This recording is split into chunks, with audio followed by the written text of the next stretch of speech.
of our members on the call, but we can certainly expect Danielle to be joining us shortly. Thank you for that update.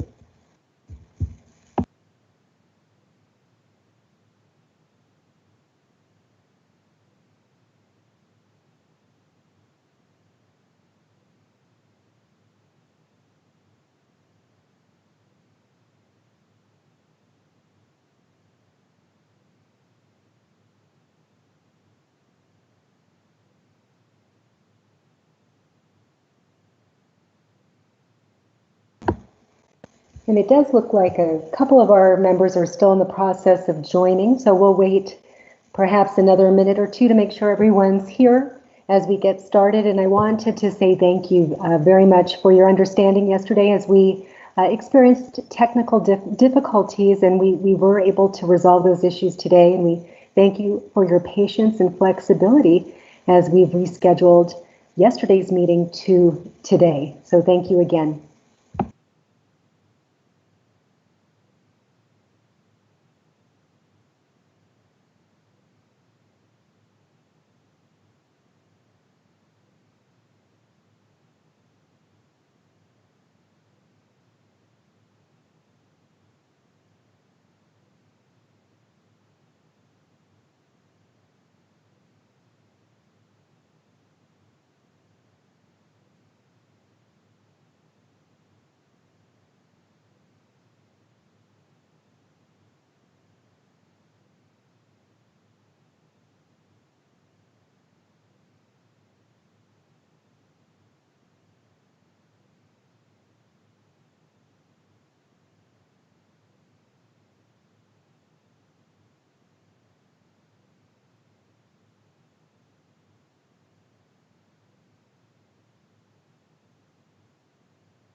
Very much. It looks like one member has not joined us yet, and as we get started, I do need to mention that Mrs. McCord is not able to join us as well today, so she is excused from the meeting. But we are at 5 o'clock, so we'll go ahead and get started. And David, I'll ask you if we're ready to officially ask the committee to call the meeting to order.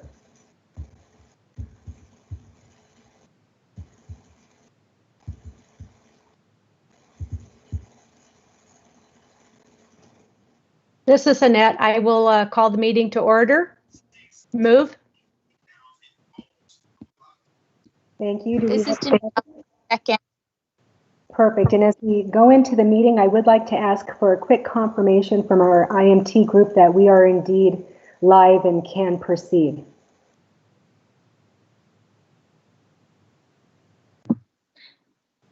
Ms. Myers, this is Mrs. Airy. I wanted to let you know you are live and you. Perfect. Thank you very much, Mrs. Airy.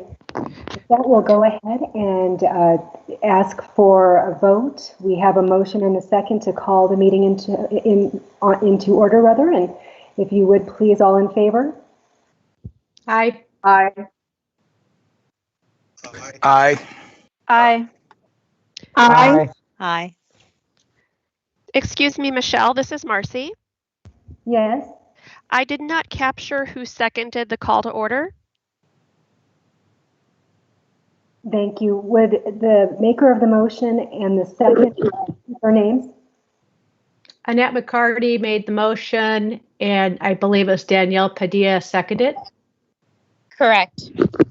Thank you. All in favor? Aye. Aye. Aye. Aye. Aye. Aye. Aye. Aye. Aye. Aye. Opposed?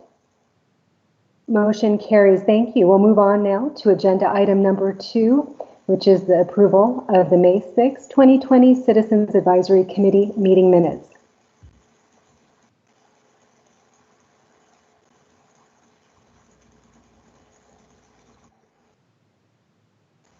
Michelle, this is Patty.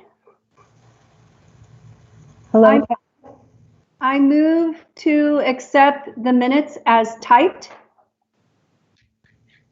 Thank you. Is there a second? This is Melissa Briggs. I second. This is Danielle Padilla. I'm not sure how correct we need to be, but my name is spelled incorrectly. Thank you. We can certainly correct that error, so thank you to our attention. Would you like to amend the motion to approve as corrected? This is Danielle Padilla. I move that as corrected. This is Melissa Briggs. I second. All in favor? Aye. Aye. Aye. Aye. Aye. Aye. Thank you. Opposed? Okay. We have officially approved the committee meeting minutes. We thank you. As we move into agenda item number 3, a couple of housekeeping comments. Thank you very much for being willing to do a roll call vote last time we met, and we'll ask that we do that again today when we get to agenda item number 7. And with that, as motions are being made and motions are amended, just to be mindful to ensure all of the members have the opportunity to discuss. Some of our members are more versed with Robert's rules. And so with that, we just want to make sure that the facilitation also flows through Mr. Duguid and myself. And with that, are there any questions on the meeting facilitation or motions and voting? Okay, thank you. And as we move to agenda item number 4, I should acknowledge that we have several guests who have joined us in our audience. We have Mr. Paul Bentz from High Ground, and he will be answering questions from the committee as part of agenda item number 4. I should also mention that we have our governing board member, Ms.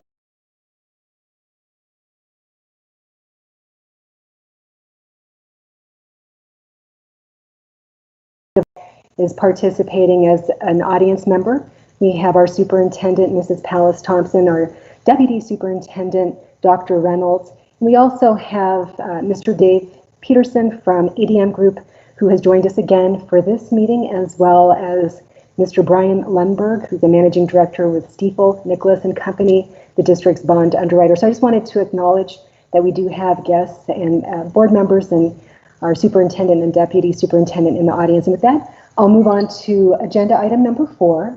And I also should mention Mrs. Ejar Martinez is with us. So I apologize, Mrs. Ejar Martinez. We have 3 board members with us today. As we move on to number 4, you may recall at the last meeting, there was a question regarding the public opinion poll that was taken last spring in 2019 and presented to the 2019 Citizens Advisory Committee. And there was a request for that presentation to be redistributed to our current committee, and we have done that. And there were some questions that were posed, and with those questions, we thought it would be best to have Mr. Bentz join us today to respond to the questions as they relate to polling that took place last year and any inputs that might have for an election in November of 2020. So with that, I'll go ahead and turn the floor over to Mr. Bentz, as well as the committee, if you have questions for either administration or Mr. Bentz. Thank you. Good afternoon. Can you hear me okay? Yes. Yes, Paul, we can hear you well, sir. Fantastic. Just before I start talking, I want to make sure that I could be heard. First of all, thank you so much for having me here today. I really appreciate the opportunity to chat with a group of folks still focused on education, particularly in these trying times. I will say I have become our household's nominated kindergarten teacher for my 6-year-old, and I know firsthand now that teachers do not have it easy, although my wife's a teacher, so I already knew that. But I'm pretty done teaching kindergarten at this point and pretty excited, hopefully, that the school year can go back next year. I know some folks have questions, and I will turn that over in a minute and let you guys ask anything that you have. I do think there's two important things to note about the poll from April of 2019. As I mentioned back then a year ago, one thing is that a survey is a snapshot in time. When things change, the polling doesn't necessarily hold true over a year or so. The economy changes in the electorate, different things that have happened can impact the results of survey and impact the results of data. So I do think it's important to note that the world we are living in now is very different than it was a year ago. I have two examples that I can share. One was when we did the survey in April of 2019, unemployment was 3.6%, which was the lowest on record since 1969.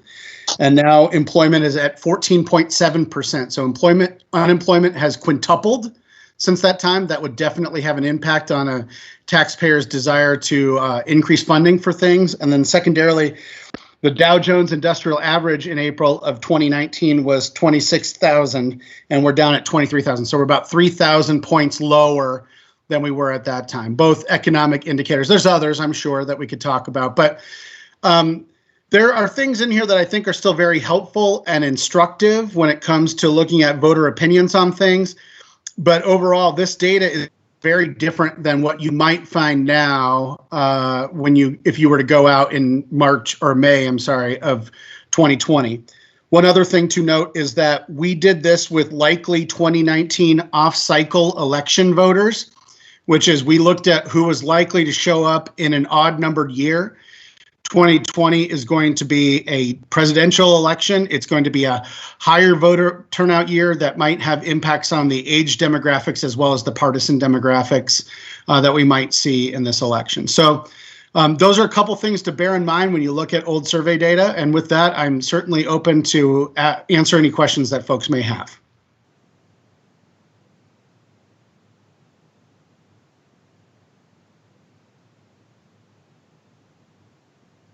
Paul, this is Annette McCarty. One item that came up last week is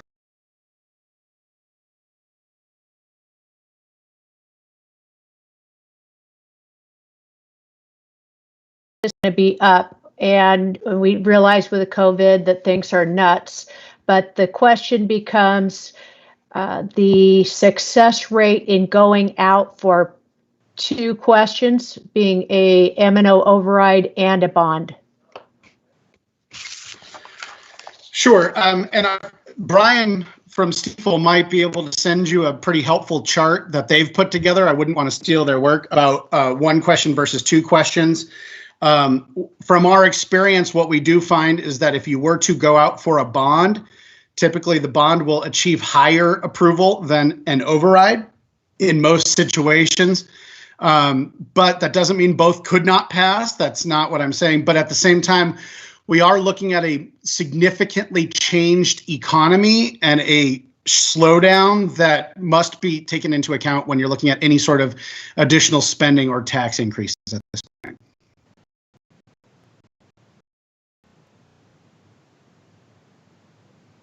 Mr. Banks, this is Jan Ogino.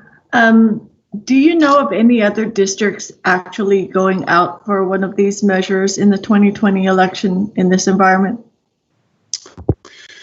I've heard of several that are considering it. Off the top of my head, I don't know any that are definitely going. I know two that I've spoken to about just various issues is Buckeye Union is considering a bond at this point, and I know DICE likely needs to go out for their override. Otherwise, they would face having to cut that first third out of their override if they don't extend it. Other districts I know are thinking about it, but I don't have an extensive list at this time. Thank you. This is Patty. I believe that you had presented, I realize it's under different conditions, but those districts that did go out for two, as you said, the bonds were more likely to pass, but how many districts, or what was a percentage of the districts that both measures seemed to pass, or just the bond, and if both failed? Do you know that data? Unfortunately, I don't know it off the top of my head. There were several districts that went out in 2018 and had one issue pass and then came back. Mesa comes to mind, where they had their bond pass in 2018 and had to come back for their override in 2019. There's a couple of other districts I can go back and share with Michelle. We have a presentation that we did at the end of the 2019 election cycle that I could share with you guys about what passed and what failed. Off the top of my head, I don't know. And again, 2019 election cycle is a very different election cycle than what we're up against now. If you recall, November of 2019 was still very much a booming economy, and our economy is pretty different at this point.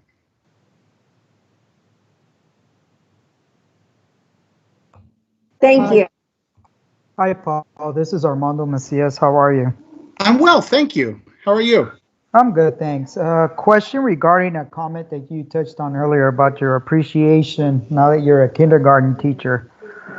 Has there been any change in perspective as far as public education and teachers in the public that would indicate that we would get a more favorable voter turnout and a more favorable result if we went out for one or both? That's a great question, and it's something that I'm seeking to measure in the next couple of months to see if we've had an improvement. Also, I know schools have done a ton in feeding their community and supporting their students and supporting their graduates, and a lot of really great stories have come out. I don't think there's been any real measurement of that to this point. I will say, if you recall from our poll from last year, only about 30% of that off-cycle electorate had kids at home. So 70% aren't having to teach kindergarten, which bully for them. But so I do think there's probably been a change in perspective. The other one I want to measure that I don't know off the top of my head is seeing how much of an increased reliance we have on things like technology, for example. Has that improved voter perceptions of things like distance learning, tablets, or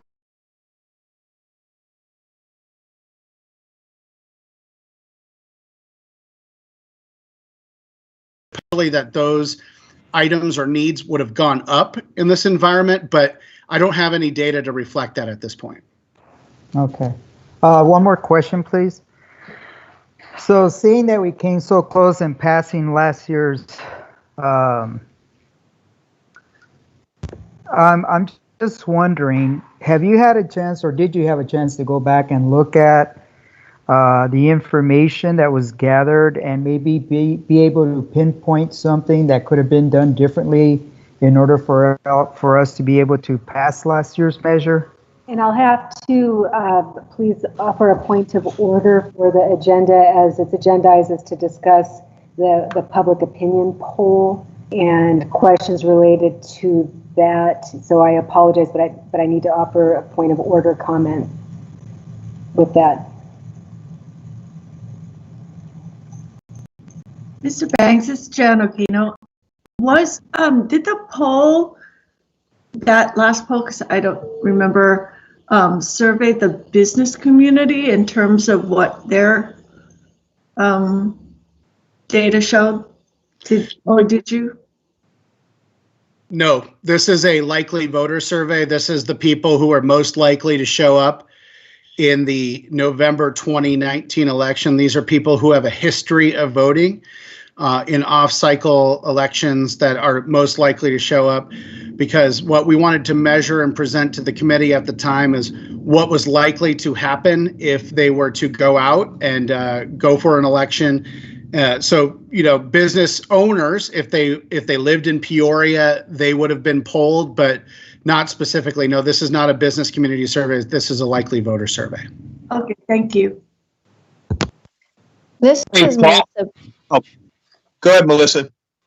I just had a quick thing. I wanted to cycle back to what Annette brought up, because I'm looking at the poll in front of me that was emailed to us, and it would appear on page 15. And I understand that this is a year old. I do understand that.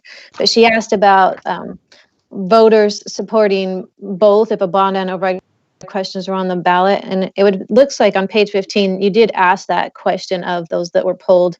Am I correct? Because it would seem that it shows right here that 49.5% said that they would likely support both.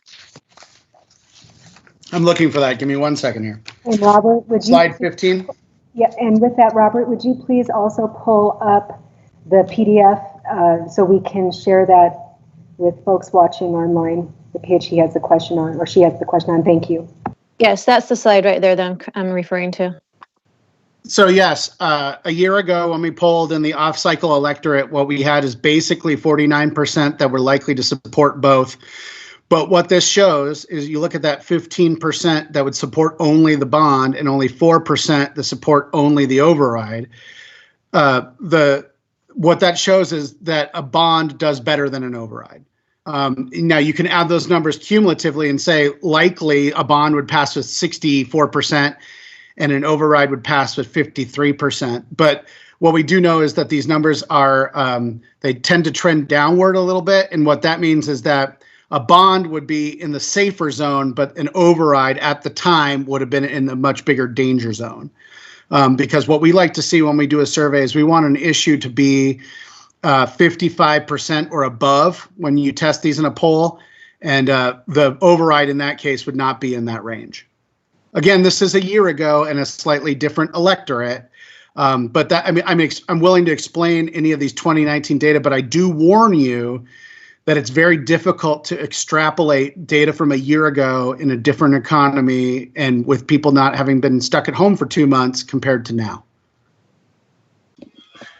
Hi, Paul. This is Kirk Hobbs, and I have a question about the cities of Peoria and Glendale. If there's anything that you're aware of that may be on the ballot that may impact voting. That's a great question, Kirk. At this point, I don't see anything on either at the moment. I will say that I do believe, based on the precinct breakdown, that Glendale's proposed pay increase for the city council adversely affected the potential override in 2019.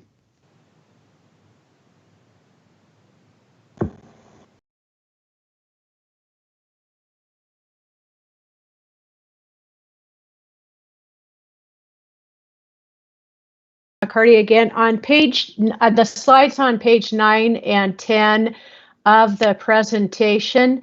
While we talk about the bond being more favorable in passing, when we looked at the priorities that people supported, bond items such as a new high school or a new elementary fell to the bottom of the list, versus things that would be paid for by an override were at the top of the list, like CTE, safety, student achievement. So is that just confusion with the electorate on what a bond means and what an override means? Well, yes. And one of the things is that an override by its nature makes voters believe that you've spent more money than you're supposed to, right? It is, we've talked extensively that we would prefer it being called local control or local funding compared to override, because an override sounds like you spent more than you had and now you're going to ask the voters. I will say what we found last year, and I do believe this to be the case this year, is that voters are most likely to support things that they believe are critical items. And both the new high school construction and new elementary school construction are not district-wide issues because they would benefit a particular area, but the rest of the district in their mind would not see the benefit. So what we've seen in districts is you have to express or show the overcrowding or show the need for a long-term discussion before voters become more aware of the need to expand or build new facilities. But in general, when it comes to bonds versus overrides, and this is the case with city issues, with any sort of municipal issue as well, is voters tend to like to build things. They like to know that they're voting to build a finite thing because then that will be paid for over time. That's the general approach to things. Whereas when you look at something like specifically a new school, when we look at cities, for example, I've done some polling in Peoria and Surprise, and when you say a new park, voters are more likely to support a new park. But then when you name the neighborhood it's going to be in, the rest of the community that's not getting the park is less inclined to support it.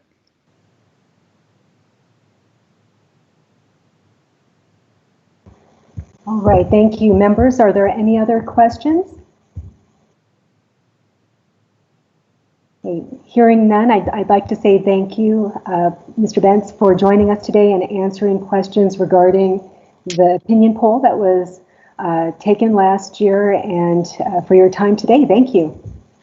Thank you so much, and congratulations, everyone. Thank you for your hard work and your time and your dedication. I know that everybody's very busy in these times and it's a little uncertain, and your willingness to log in and do a remote meeting to address these really important issues is greatly appreciated. So thank you so much. I very much appreciate it.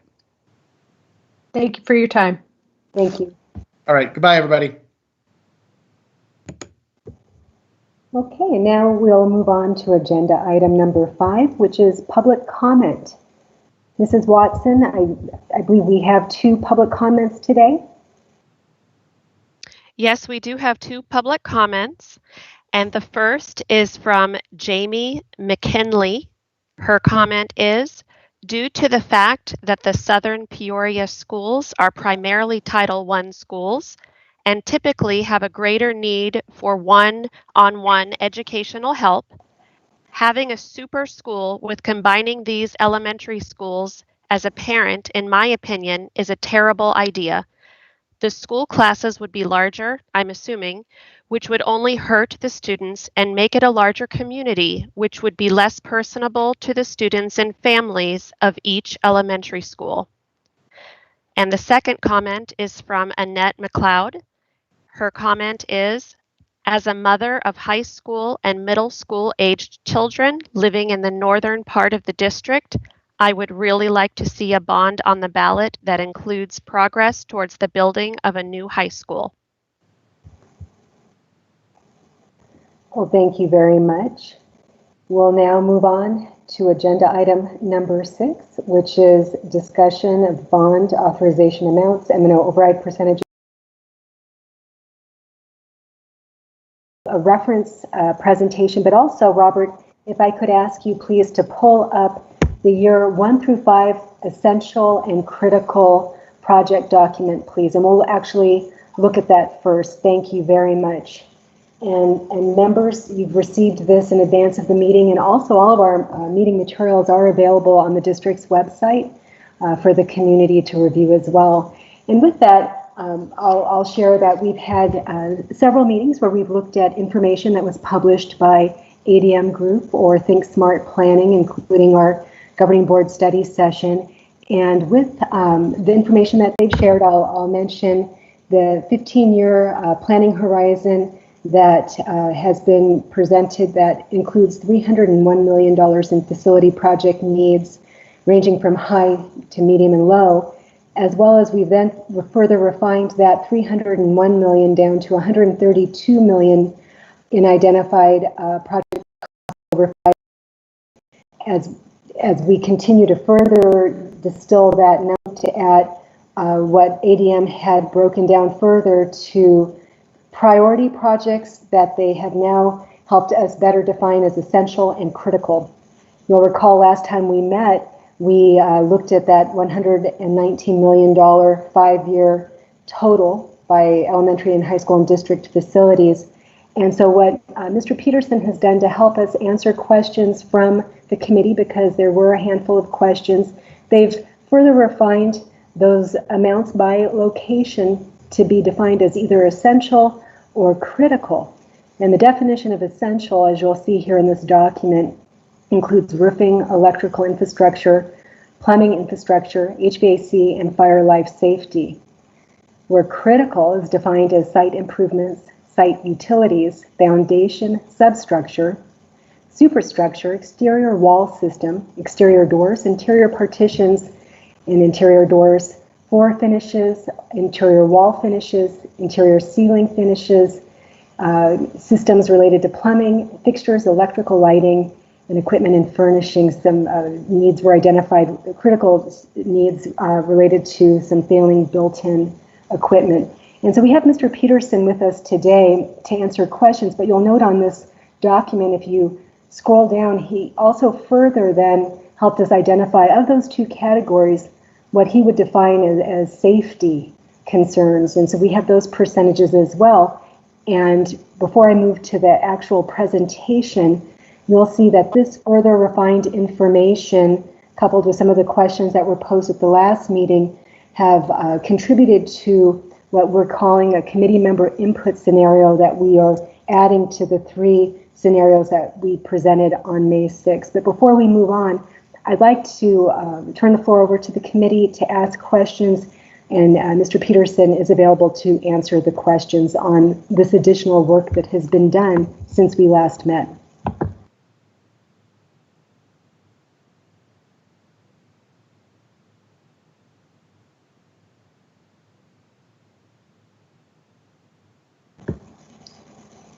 Am I correct in assuming there are no questions? I'm not hearing any questions being asked. Oh, this is Jan. I have one. Okay. So in the essential projects where you have roofing, electrical, plumbing, HVAC, fire and life safety, is that on that schedule of either replacement or refurbishment, or to that line, in that line of thinking?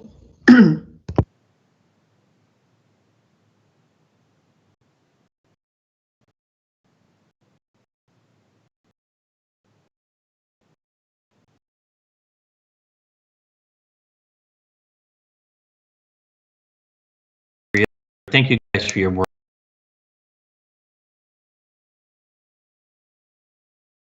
To answer your question is yes. The projects have been just kind of further winnowed down, but it is those projects. These are not new builds or anything else. This is existing facilities and systems that need major repair or replacement or upgrade.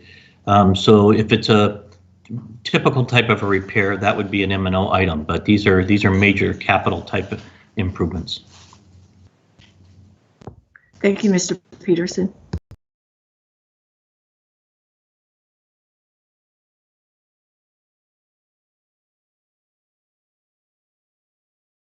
One of the analogies that I have heard as an example why some of the site projects are so critical, and a good example is drainage or a need related to grading that might not seem to be a priority, yet over time, when it rains and when there's water, that grading issue allows the water to then pool along a foundation, and not addressing a $2,000 or $10,000 grading and site need, land improvement need, could result in a significant foundation repair down the road. And so when you think of it in that way, it makes more sense. You're trying to avoid very expensive repairs by addressing some of the root cause issues. Yeah, I agree, Michelle. It's a matter of, as with this COVID-19 and this committee and task force and things like that weren't enough, I decided to go ahead and move in the middle of all this and bought a 27-year-old house. And his inspection report was pretty telling that it is a 27-year-old house. So I think of the roofing system that the tiles we have on the roof are great, but the laminate underneath I'm sure is receding. So we're not looking forward to that coming up. But that's the way I think of it, coming from the academic side of the house to this side of the house. That's what I've learned over the course of the past year. Life cycle things come up, and they need to be either refurbished or completely replaced. So just thought I had. Thank you, Mr. Duguid. And so to reiterate, the $119.8 million of 5-year priority projects have been further refined from a definition perspective to be classified as either essential or critical projects. The essential projects are just over $41 million, and the critical projects are 78.8 million. And so now with that, Robert, if you would please transition to the presentation. Thank you very much. And I'll be brief with the introductory slides because the majority of the beginning of this presentation we looked at in depth last week. And if we proceed to slide 2, we've talked about the committee's purpose, and so I certainly won't reiterate that again today. We're all clear on that. In slide 3, last time we met, there was action on a 13% M&O override renewal as something that is being brought forward. However, we do have agendized later in tandem the consideration of a bond and or override together. So we won't spend time on this at this point because I know there'll be further discussion with that next agenda item, as well as on the following slide, the dollar change in relation to a percentage increase from 10% to 15%. We currently have a 13% override, as well as the associated tax rate. And members, you have received tax rate information that I'll have Robert pull up in a moment once we go through the presentation, where you can actually see an average residence in the city of Peoria and the city of Glendale based on the presentation from Randy Stein in February that has been updated with some of the scenarios that we've considered through this process and are included in this presentation today. And so next slide, we talked about what the tax rate impact is, as well as the dollar change between M&O override percentages. And then if we can continue to the next slide, also the considerations that we have looked at along the way and we talked about in depth last time we met. And again, just as a reminder, as we move into the next part of the agenda, the needs that have been identified. Robert, if you'll go back, please, including the cost of land for a new high school. Mr. Gay's presentation, 7 years of technology needs district-wide for students and staff at $33.7 million. Student transportation vehicle needs at $10.8 million over a 5-year planning timeline. And then the cost of new construction related to elementary schools and high schools. And then moving to the next slide, with input that we've received from the governing board at the governing board study session, the committee has been looking at a critical needs facility assessment and utilization study, and therefore we're not considering new construction at this time. And then if we move on, here was the original information last week by elementary school, and then next slide will be high school in total. Again, that $119 million amount that fostered a lot of conversation that resulted in us asking Mr. Peterson to further break that down from a definition perspective, and we have provided that to the committee this evening.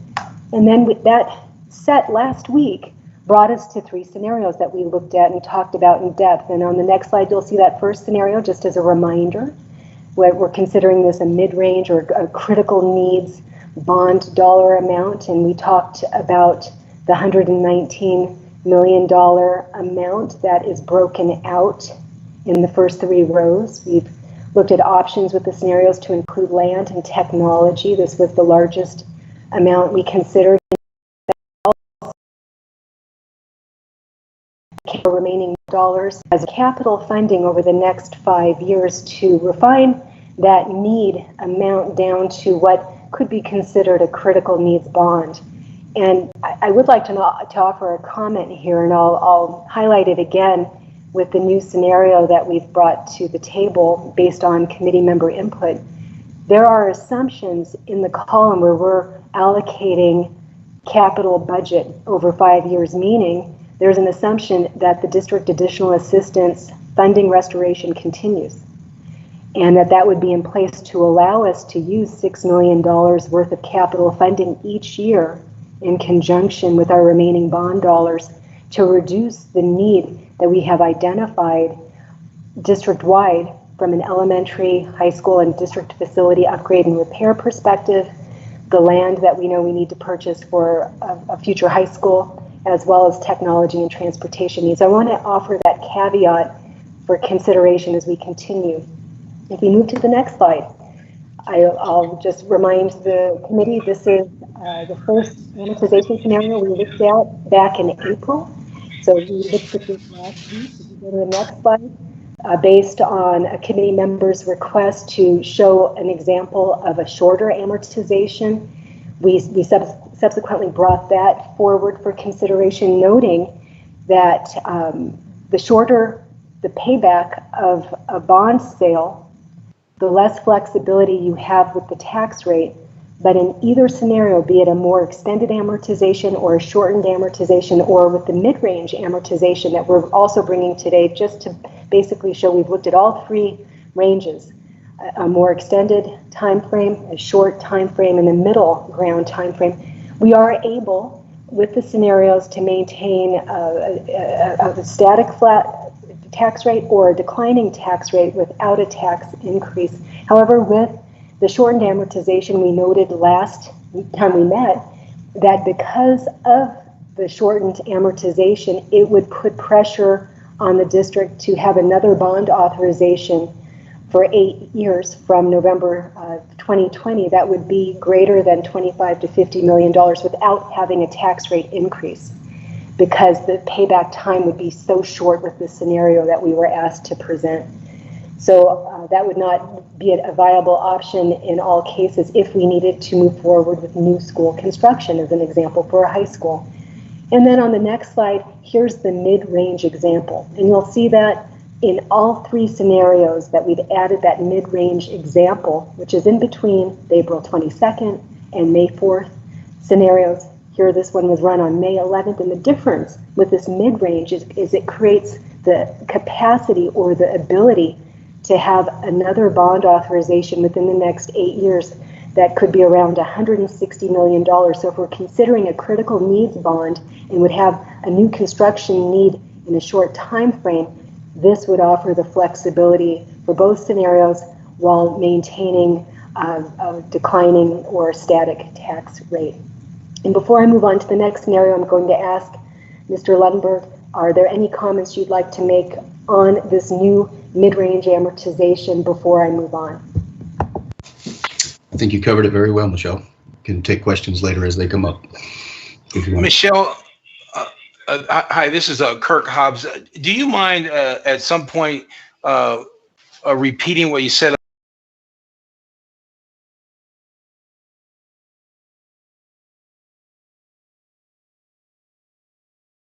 To that slide at this time, and Robert, if you wouldn't mind going back, please, to, I think it was 3 slides back, 2 slides perhaps, there we are.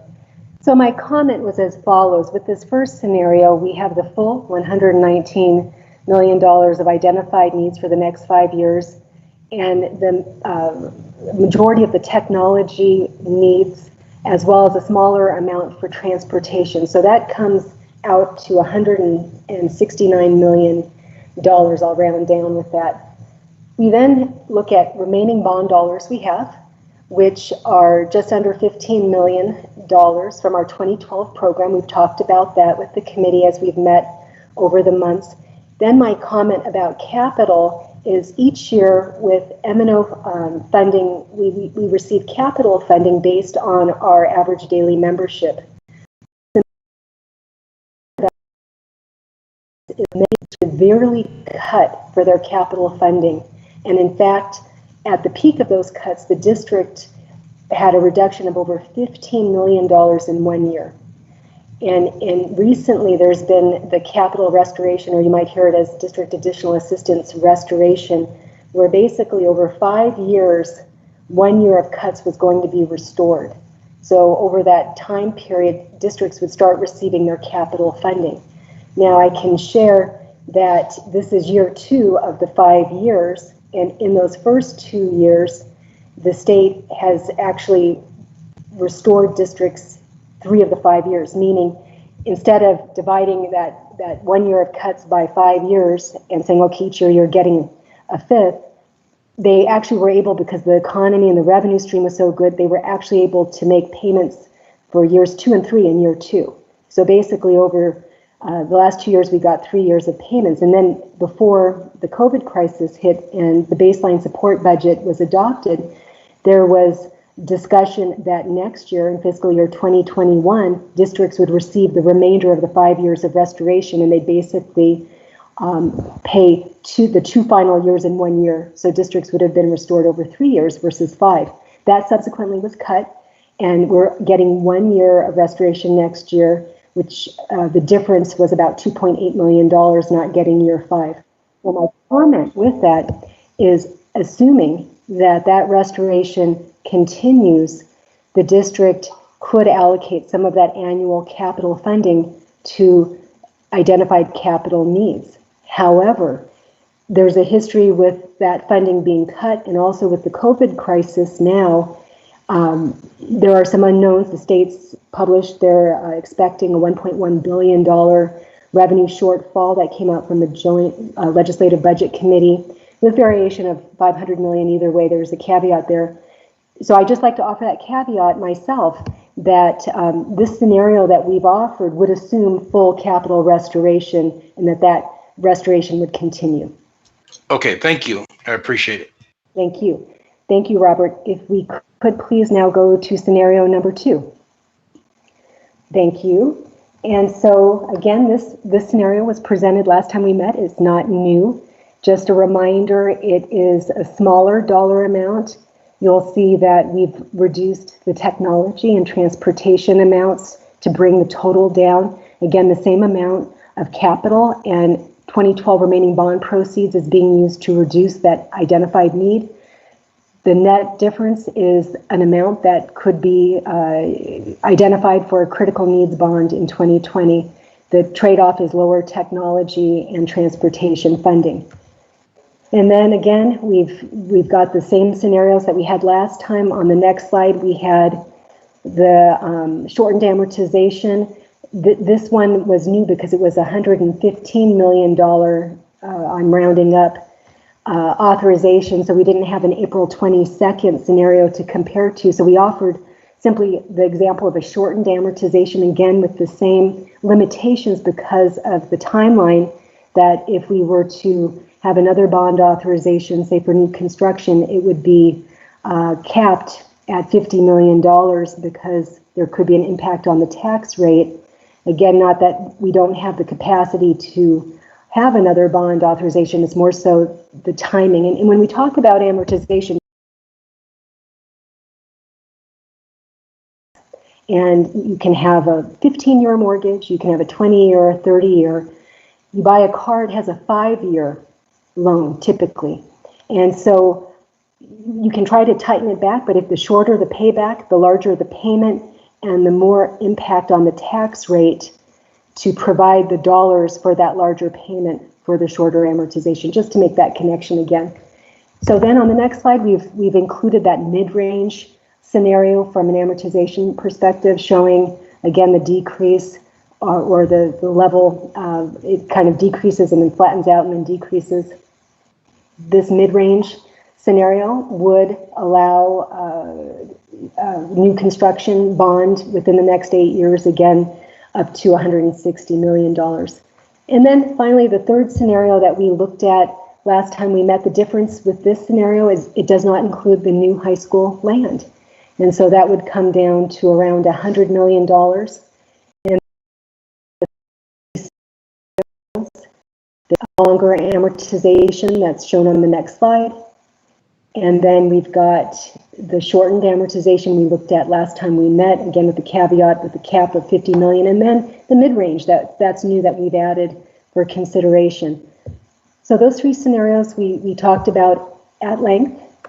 And then again, if we go on, please, Robert, to the next slide, you'll see I've included the report we just looked at and talked about, the $119 million summary from ADM Group that has the further refined definition of essential projects and critical projects. That first slide had the elementary school detail. The second slide has the high school and district facilities, as well as that percentage allocation for what we would consider safety projects. So with that, going to the next slide, there were comments and we took notes, we listened as some of the committee members asked questions and said, you know, technology is really a concern, a priority. There were comments on transportation, but more so the question was posed, well, what if out of that 119 you could identify an amount that you would say is code or life and safety and those types of definitions.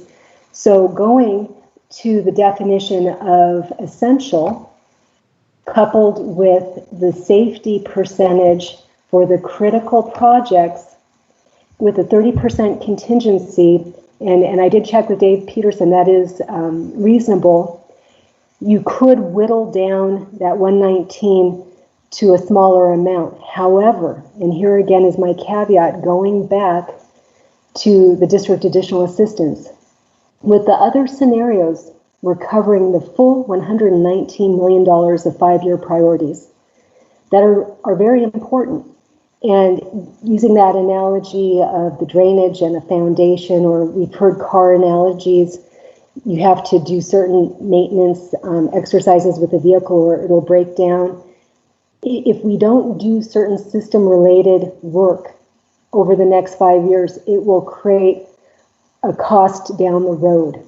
And so by taking this approach, you make the total dollar amount for the project smaller, but it could be a root cause for higher costs down the road. And if there is a reduction in district additional assistance funding in the future, it would create a significant problem, because then you've got such a small bond dollar amount that you don't have a lot of flexibility to take care of those essential projects that have been whittled down to be the bare bone minimum. But because that was a question, we have brought that forward, and through our meetings, we've had several scenarios that we've looked at from an amortization perspective, starting at 75 million. You've seen that in the materials we've handed out, going all the way up to 125 with the critical needs scenarios. And so we'll go to the next slide. And again, we've got the amortization rounding up to 75 million as an example for illustration purposes. Here I've included the mid-range amount because, again, with that smaller scenario, there would definitely be a need for another authorization in a shorter period of time that would possibly include new construction. Also, I did send out with these amortization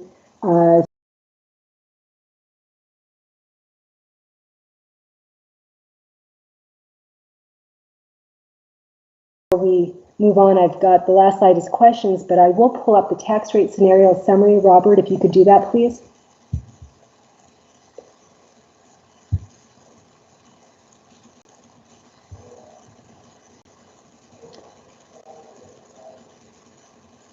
And I would, while Robert's pulling this up, I'd like to thank Robert and our entire IMT team for doing a phenomenal job helping us with our virtual meetings and ensuring that the materials are available for our committee members. So thank you very much with that. And with your materials, you'll note what I emailed out. Here we are. Perfect. Thank you, Robert. So this might look familiar to the committee. It's actually the sample tax bill that Randy Stein went through back in February, walking through how property taxes are calculated.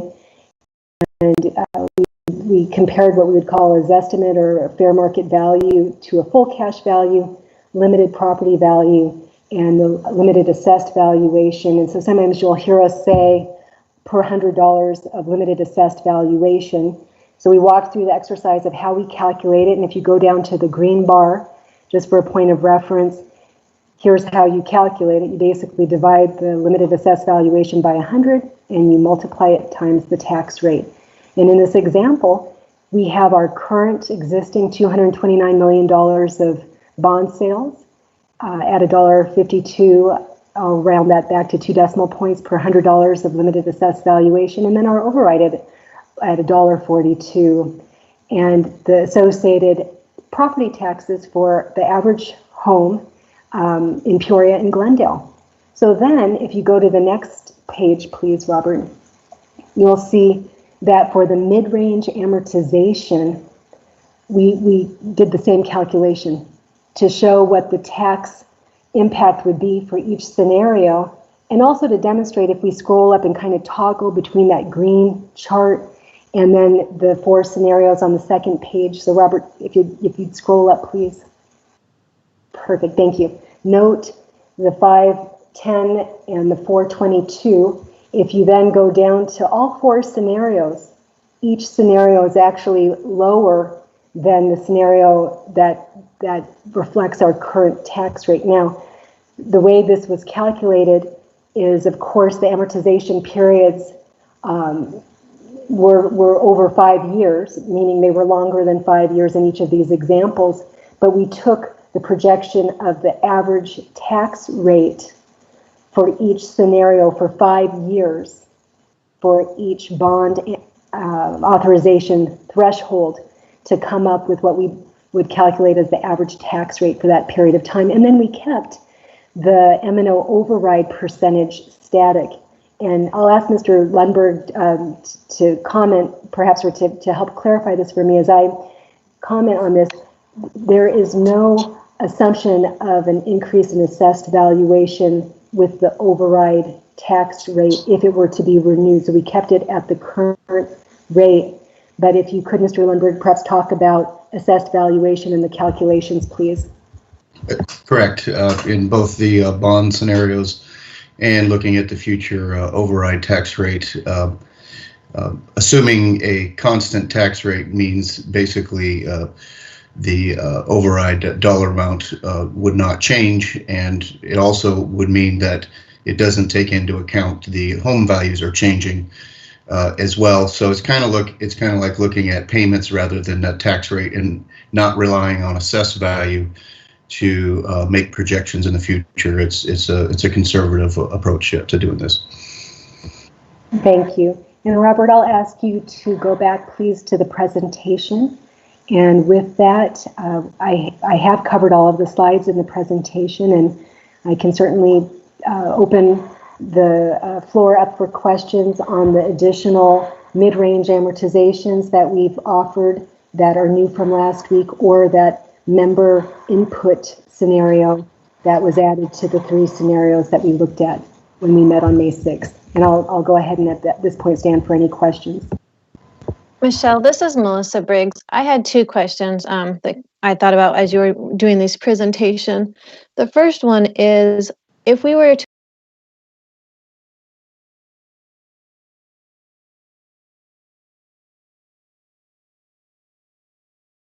construction bond for the new high school, because you said within 8 years, but we obviously know that no one's going to want to wait 8 years. So realistically, what are we looking at if we were assuming a regular amortization schedule? Thank you for that question. So as we looked at the extended schedule that was presented on April 22nd, the accelerated or shortened schedule on May 4th, and now this mid-range, that mid-range would be the recommended amortization timeline, and it allows for an additional bond authorization within 8 years, meaning you could go out much sooner for a high school construction bond, where that very short amortization that we looked at on May 4th would have not funded a full new high school construction cost, or especially if you were going to add any elementary construction cost to that. So when you say within 8 years, are we talking the latter end, like 6 years, 7 years? It's within that period, and I'll ask Mr. Lundberg to help me clarify that question.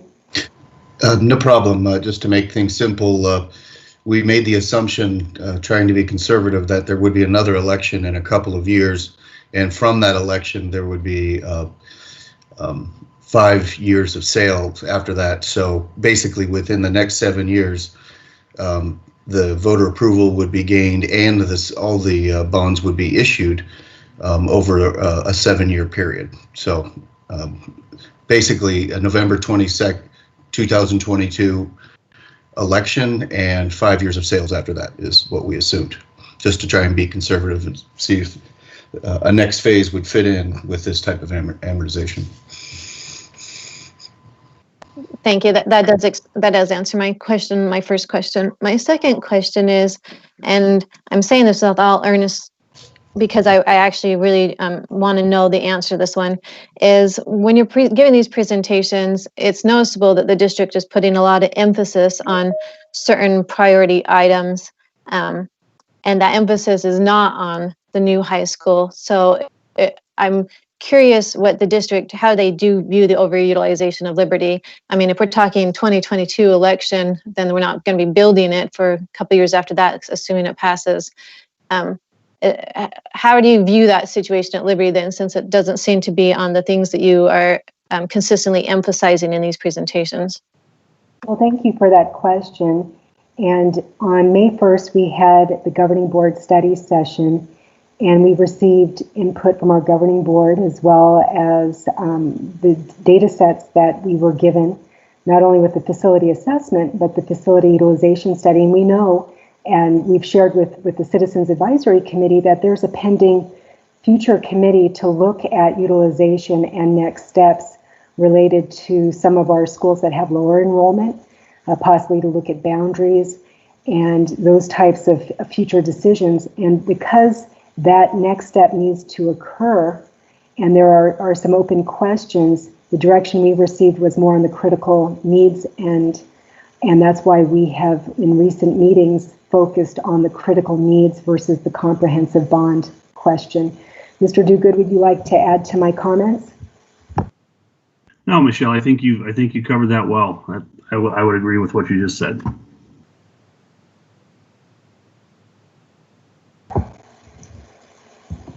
Thank you. Are there any other questions on the presentation, or would you like to move to agenda item number 7, which is an action item? But I can certainly answer any questions you have before we move on. I'm just trying to be respectful of the time. Okay, hearing no additional questions, we will at this point refer back to the agenda, please. Thank you, Robert.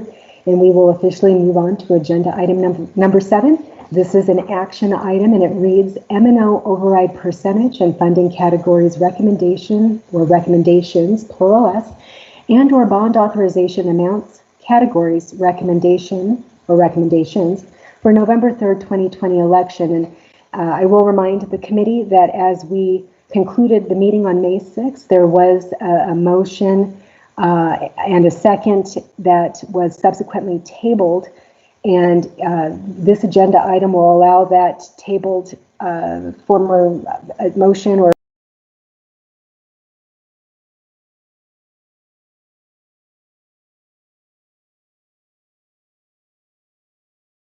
the pleasure of the committee to start with another topic, but that was an open, unfinished item, and I wanted to bring that to the membership's attention. Thank you, Michelle. So forgive me, you may have another way of doing this, as you were trying to say with the facilitation of the meeting, but I would like the question that was postponed to this meeting, which is the $113 million bond discussion. If we could reconsider that motion, have that debate, and then if need be, have either an amendment or additional motions.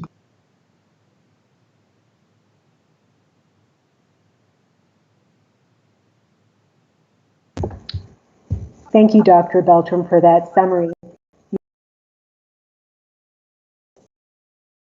This is to am I voting on the other statement? I apologize. This is hopefully to debate and or amend the motion of 113 million for our bond. Okay, so this would be an appropriate time to make a comment. Yes. Okay, thank you very much. I appreciate that. This is Danielle, and I have one comment as we are getting ready to debate and then getting ready to vote. I'd like to first thank Michelle, the administration, the staff, and all of the consultants who have been doing and providing us all of the information that we've had. I'd also like to thank all of our committee members. You guys, I've learned so much just hearing all of your questions. Patty, all of your parliamentary procedure, I'm amazed by. But what I've also learned from our committee is that what I'm hearing is that we're struggling with is what we've learned that the district needs to have the kind of district that we know that we want. And hearing that, what I'm hearing is that what we want is more of a bond and an override, but are to fulfill all of the information that we've been provided. But we have concerns that of what will pass in 6 months from now. And I know that is obviously our guess of the job of ours. But I'd like to throw out that besides the unprecedented that we've been in our environment, I don't know that we can guess what is going to be happening in November. 3 months ago, we would never have thought that we would have been here. And guessing what will be done in 6 months from now without having any history, knowing that any of the surveys that we've been given aren't going to be reflective of what's going to happen in 6 months. I feel like we can only vote on what we know is needed and making the best decision of what we can do now at this time, because and with that, I would recommend that we do go for the bond and the override, because at this point, we don't know that I've heard in California that the universities are going to be online in the fall. So I've heard, we've never had unemployment where we've had federal assistance happening in addition to our normal.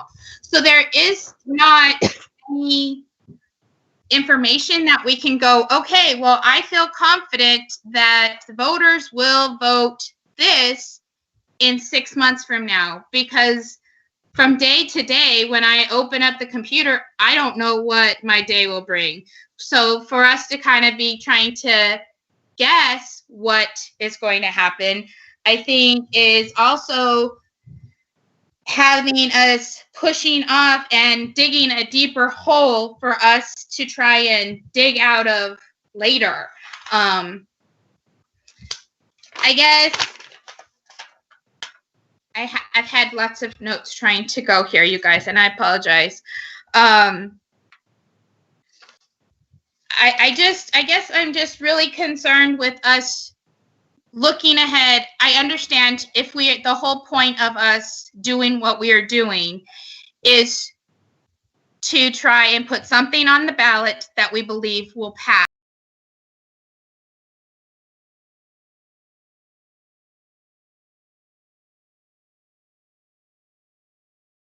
I think everybody's coming back to this place right now at a very different perspective of what we think might pass. But even with what might pass isn't what is needed. I think it goes back to, and I know there was very different opinions of when we were talking about the voter fatigue and what even the definition of voter fatigue was, but constantly going back to the voters and saying, oh, we need more, I think it kind of goes back to the same,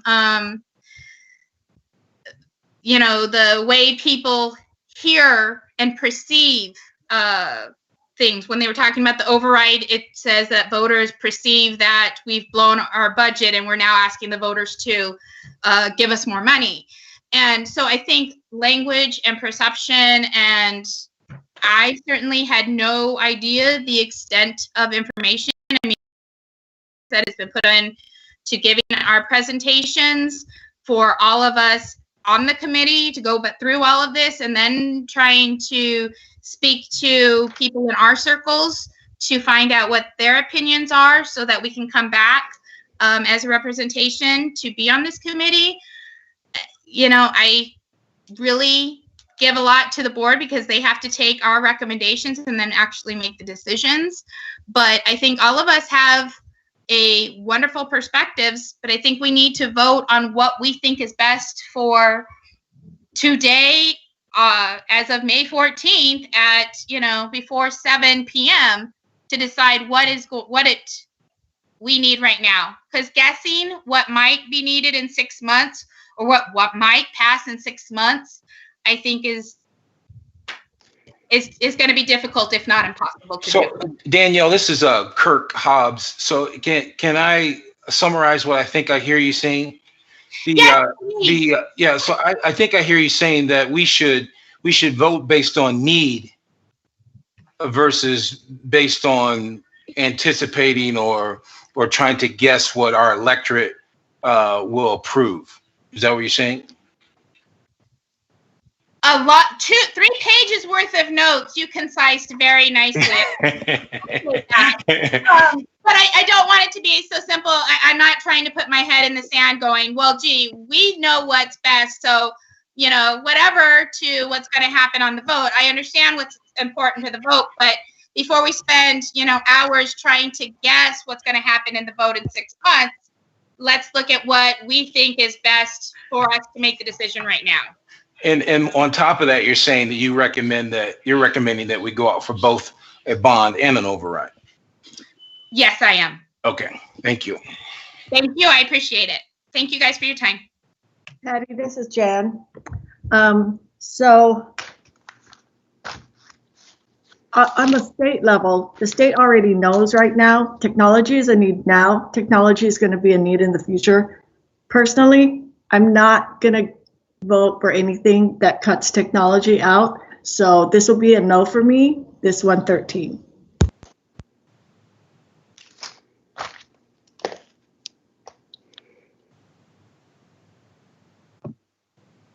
This is Ray. I agree with what Jan said, as well as Ms. Padilla.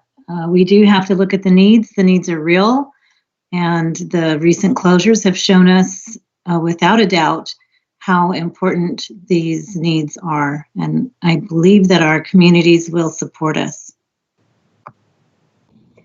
This is Patty. Can we put up the scenario that shows I think it was scenario 2, and it shows what part is technology, what part is highest need?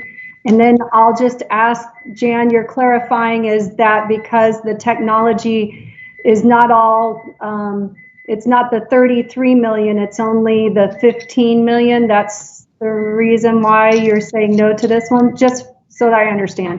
Dr. Bartram, actually, in scenario 2, technology is 20 million.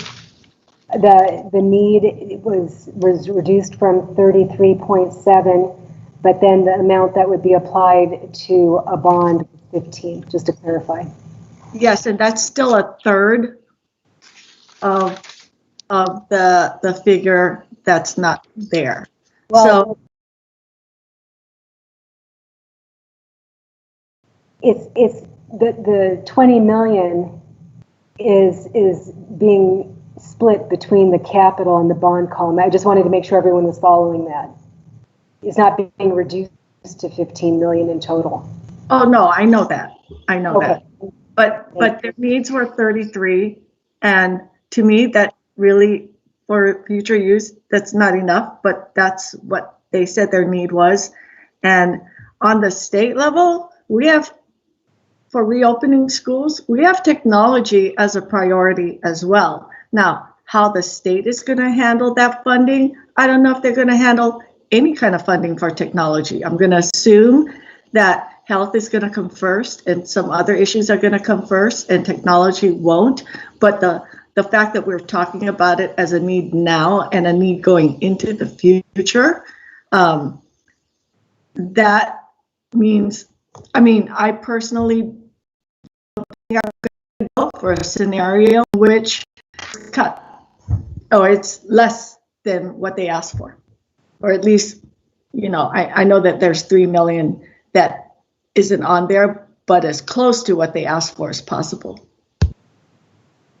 Michelle, this is Mike Barola. Just out of curiosity here, we've got a 5-year period over here, and we're talking numbers in this particular scenario of $113 million. Is it prudent to say that that is actually per year 20% of that amount?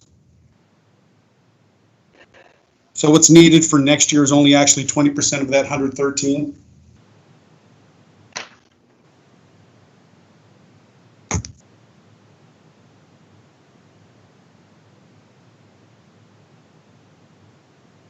I'm sorry, I was having a problem with my audio, Mr. Guttridge, and I was unable to unmute. Would you please repeat your question, sir? This is Mr. Barola. Oh, I was asking about the $113 million critical needs bond number. Yes. For 1 year, would that be prudent to say that it's only 20% of that amount is needed for a year or two? So looking at it, if we're looking at 2 years down the line, going back out, we would go for one, it'd be 20%, maybe 40% max on that number. Am I looking at that correctly? Instead of saying I needed 113 million now, I could get 40, 45 million now, still leaving room for future bond matters to, so we're not basically maximizing ourselves out in bond and not being able to move forward with the new school in a timely manner. Thank you for that question. It's not quite that simple. What I can share with all of the scenarios in that mid-range amortization payback timeline, it provides the ability to have another election within 2 years that could request authorization for new construction or other needs up to 160 million. So you wouldn't have to divide by year to try to align that approach to future bonding needs, if I'm understanding your question correctly. Well, we could obviously add the other 80 to $100 million in that year's time too to this number for building later down the line. Is that correct? So you're looking at basically almost 193 to $200 million in needs coming forward if we decide to move later down with the construction. My point is what can we do based on, and I can see what we're using here annually, can we weather the year? Can we wait to allow ourselves the time to understand the consolidation needs along with any expansion needs? My point is that if we go too big now, we can't do what we need to do in a timely manner later, we're shooting ourselves in the foot. And I agree with Jan and Ray, we need technology without question. We're truly behind in technology moving so fast. Those needs are going to change in that time frame as well. So, I mean, this is not going to go away, but they need to be addressed. But in doing so, we can't sell the farm out right now in order when we know that we're going to need a much larger ranch, is my point. Thank you. I understand your question now. Your question is, if there's work to do to evaluate critical needs as well as new construction, could we consider both in the future, say November of 2021, and not have a bond question now to allow for that future bond authorization amount to include not only the critical needs, but new construction as well as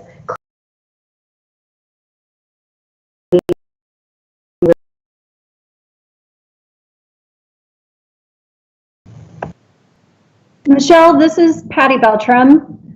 I wonder if Jan or Mike or Ray would be willing to amend the current motion instead of saying it's 113 million, if you wanted to add in additional technology. Question. Could I ask a question, Patty? And it's about the amount, so we don't get drilled into a amount at this point. I just need to ask a couple of questions on the slides. This is Annette McCarty, I'm sorry. Go for it. Help us all. Well, the question is trying to toggle between the slides is the 1 to 5 year essential and critical projects number was $119 million and change. And in trying to look at that, I think that strictly building and construction, and that does not, that 119, then we need to add on the technology number. That does not include the technology and transportation number. So if we had 119 for 1 to 5 year essential and critical needs, and whatever the numbers are that Jan was talking about with the technology, I believe our bond scenario number 1 had it at 20 million, and original presentation from technology was 33 million. So even if we dialed in that technology back from 33 to 20, we've got the 119 plus 20 plus transportation was roughly 5 to 9 million, excuse me. So I'm just trying to take in that essential, critical projects, 1 to 5 year, add technology, add transportation as one scenario that we present to the governing board, and a second scenario we could present to the governing board adds the 93 million necessary for land and the high school. And then they can make the decision on how to roll it out, because it's an essential need there. Annette, may I ask a clarifying question? And perhaps it's not clear in these scenarios. If you add the elementary line, the high school line, and the district facility line, that's the $119 million. Gotcha. And so in each scenario, except scenario number 4, which we included today that we've titled member comment scenario. But Robert, please stay on the scenario we were just looking at, scenario number 1. From the May 6th presentation to today's presentation, those school by school projects that ADM compiled, it's the same. The second report that we've shared today just further refines that initial report that we looked at last week on May 6th to 2 categories of essential and critical. So the 119 million is embedded in scenarios 1, 2, and 3. Thank you so much. You're welcome. The new scenario includes just the essential projects, and then also the safety percentage for the critical projects with a 30% contingency. So the new scenario, which we're titling committee comments and input scenario, is the only one that does not address the full $119 million project cost that's in the 1 to 5 year report from ADM.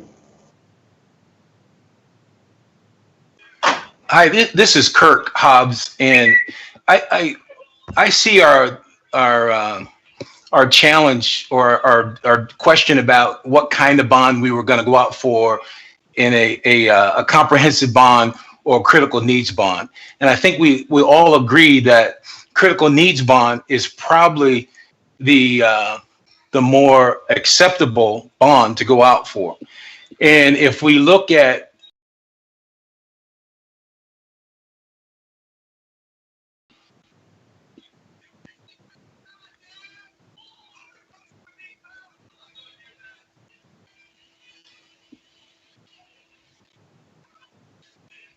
Robert, you were on it, please. It's the one with committee comments and input. There we go. Yeah. So I guess it's not scenario 4, but committee comments.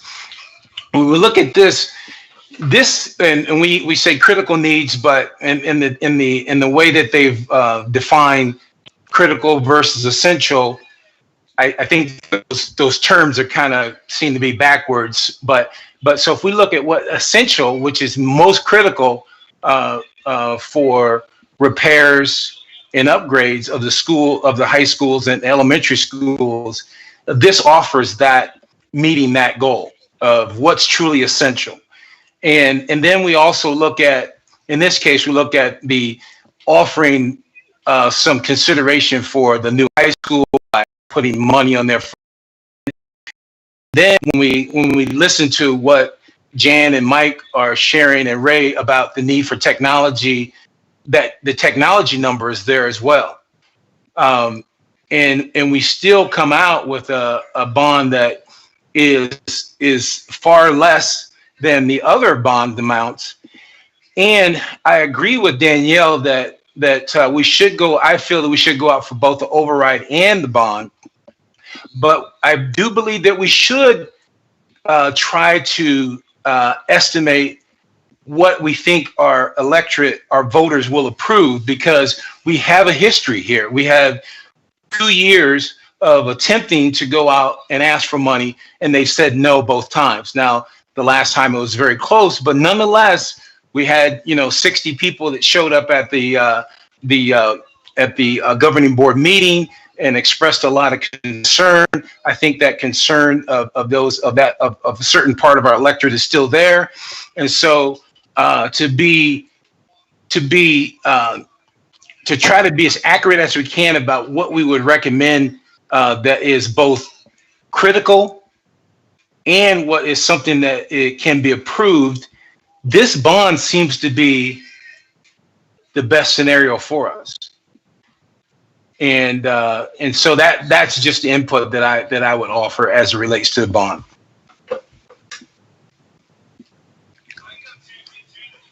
Michelle, this is Armando. I have a question regarding how did we come to a conclusion of possibly purchasing land for a future high school and not consider a separate bond for the purchase of land and the building of a high school in a couple of years? Because what that would do would allow us to bring the technology part of the budget back in line to what it was originally.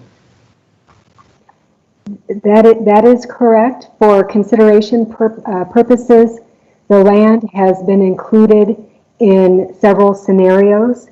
The committee certainly can amend one of the scenarios to not include land and to increase the technology amount. The reason why the land has been included is it ensures we have the ability to purchase a parcel for future construction. And that seemed to be important from the input from the committee related to growth in the northern part of our district, as well as some of the comments from the governing board. So again, it's there for consideration in the scenarios. We were asked specifically what is the cost of a new parcel of land, and we've done that. New construction would be part of a separate bond. If you were looking specifically at a critical needs bond, it could be defined that the land purchased to secure it for future construction could also be a critical need. Michelle, this is Rick Guttridge. Hi, Rick. How are you? I'm doing good today. Thank you. I want to make a couple comments on I've been listening to what everybody has to say, and I want to kind of chime in here a little bit. I think we have to consider what the voting public is going to be willing to support. I just don't see any way.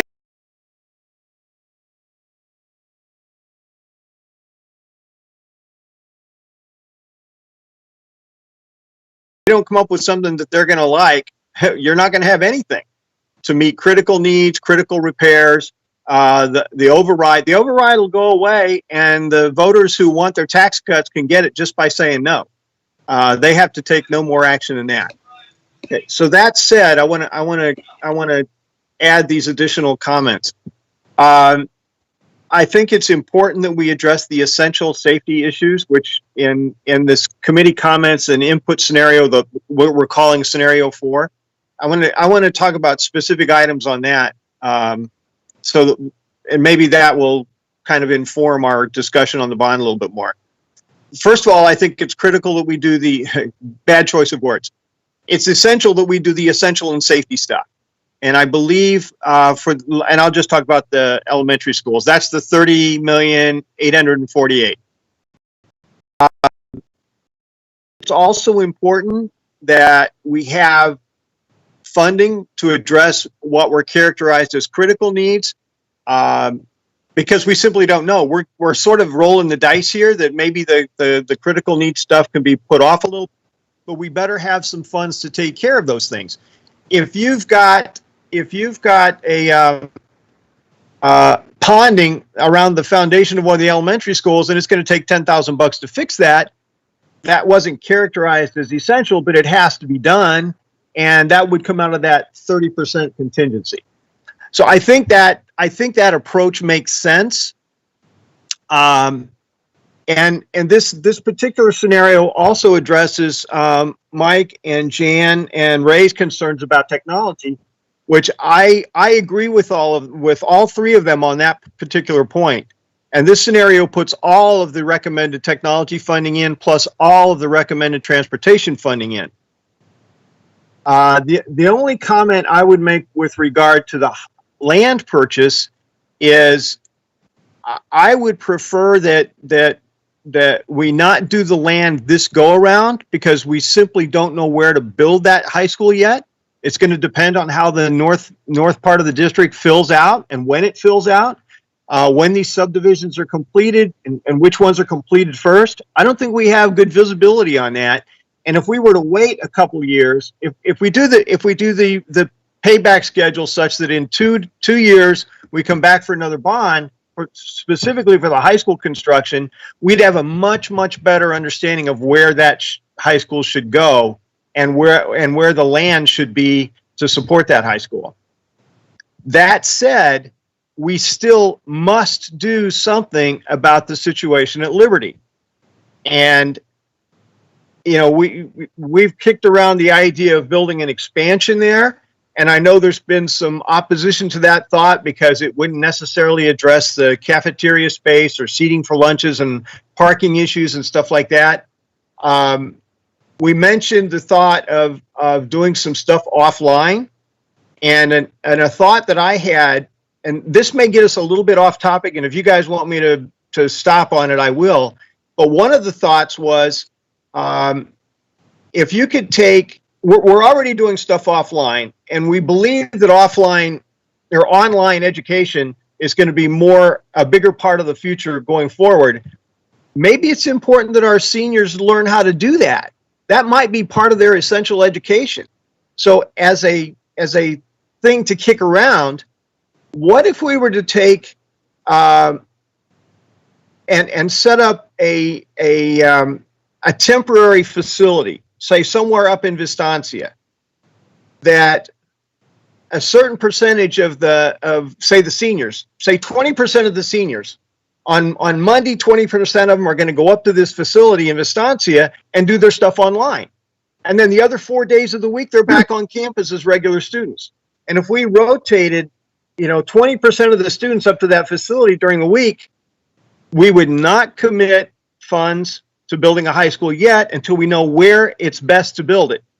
But we would be saving the taxpayers those monies right now, which gives us a better chance of passing, and we would be alleviating the overcrowding at Liberty, and we're getting those kids some online experience, which I believe, from what I'm hearing at the college level, that's going to be a bigger and bigger part of the future. So maybe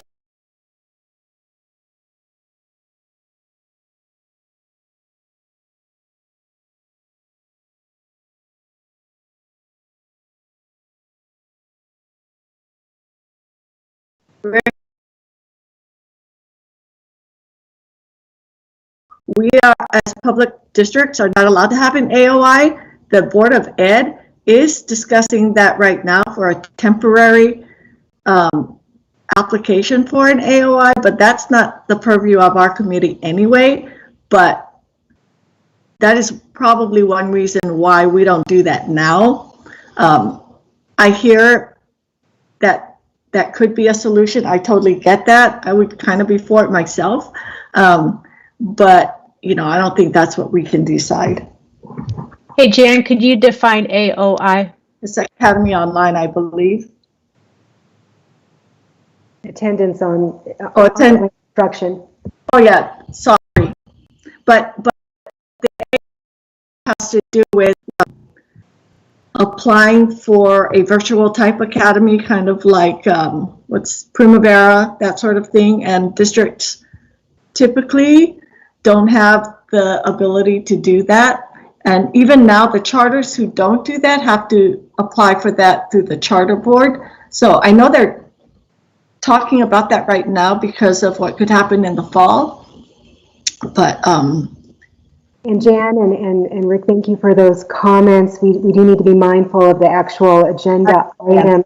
Some of the comments that were shared will most likely continue with the new committee evaluating facility utilization and opportunities. Thank you.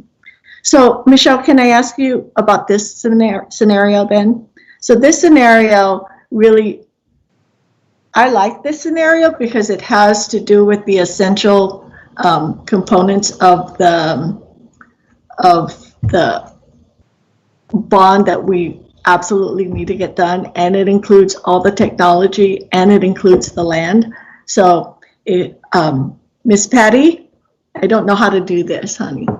Before, if I may add just a couple of comments that I touched on during the presentation, you'll note out of $119 million of priority projects, right, the definition of essential and then critical.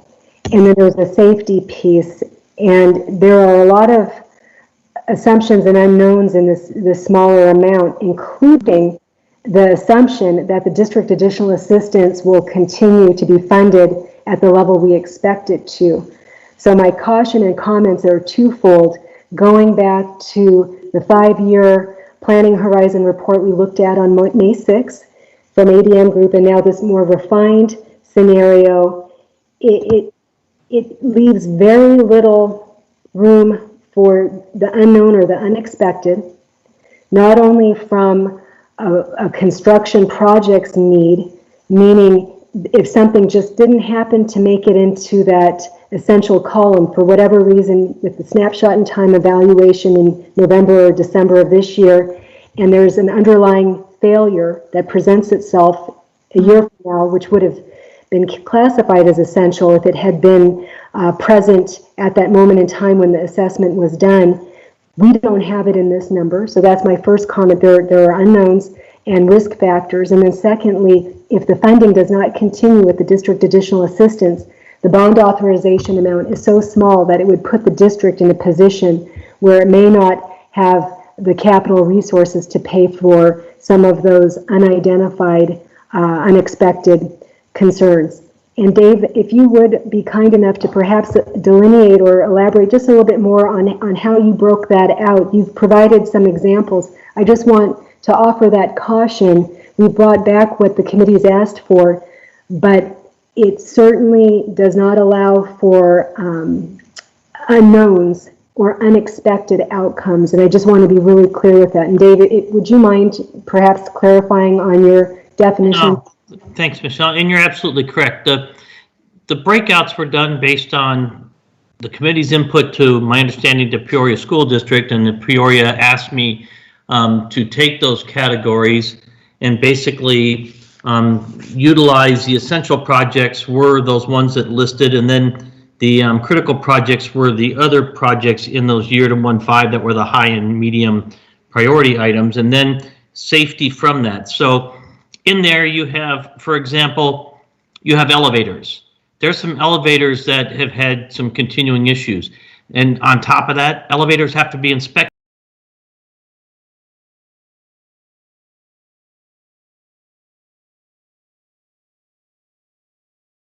with it. So that's an example. So that's why that 30% contingency is in there. But again, Michelle's right. This is taking the assumption that the state's going to continue to fund that additional capital dollars for the district. We don't know if that's going to continue based on what's happening, but we also don't know, with unemployment being at 14%, how quick it's going to come back. Some people are saying it's going to rebound fairly quickly, and others are saying, it may take a little more protracted time, or half of it may go away. So again, I think you heard also earlier that these projects are important, and people understand buildings, so they understand bonds, and so that's something that historically has been supported. It's what the committee wants to recommend, and ultimately what the governing board decides to do, because they could take the committee's recommendation and go in a total different direction. I would hope that they would consider all the hard work you've done. So these are tough decisions, and it's a snapshot that hopefully will continue on, but there's always those unknowns, and you just have to, hopefully you've planned for them. Jan, this is Patty. I believe you are asking what you could do. You can either amend the motion to include which categories and your amount, or you can choose to say that the current motion before the committee is option 1. There's an option 2, and then we can give our notes to the board given what Mr. Lundberg just said, because I know the board is looking for options. So you can either amend the motion, or you can ask me to withdraw my motion so that you can have a new one. So it's up to you. This is Melissa Biggs. Can I make a comment before we make any more motions? I just want to revisit what Annette brought up about, I like the scenario of giving the board multiple options, because I am in favor of a critical needs bonds. I can see the need there, but I do think we should not ignore the need of the high school, and I think that should be given as an option for the board to ultimately decide. I don't want to vote against the high school, and for me, it is a matter of safety. We keep talking about that student safety is an essential, and if you understand that the number of students currently being crammed into Liberty, for me as a parent with 2 students there and 2 students that will eventually be there, it is an issue of student safety. And so I would like to give the board multiple options to vote on rather than a blanket, just one option. And I also think that the land purchase amount money should not be dependent on where we think it's going to go. I think that if you look at the demographics, if you look at the utilization study, and if you drive around the north and look at the new construction building, it's fairly obvious where the new high school, the area that it would need to go into. And so we should not take that land money out simply to just wait and see. We already know the construction's already happening. It's not a waiting to see what construction is going to happen. Good point. I believe what we were guided before from administration is that money for land purchase is for us to actually see where we could do it. It's not to say that it's at a specific location, but we have to see what is properly zoned. But we're allowing administration, if the bond would go through with this line item, that they would then be able to go out and purchase the land and look at legal sources for doing so. And members, as you consider options and multiple recommendations, a couple of additional comments for the committee to keep in mind as you look at recommendations.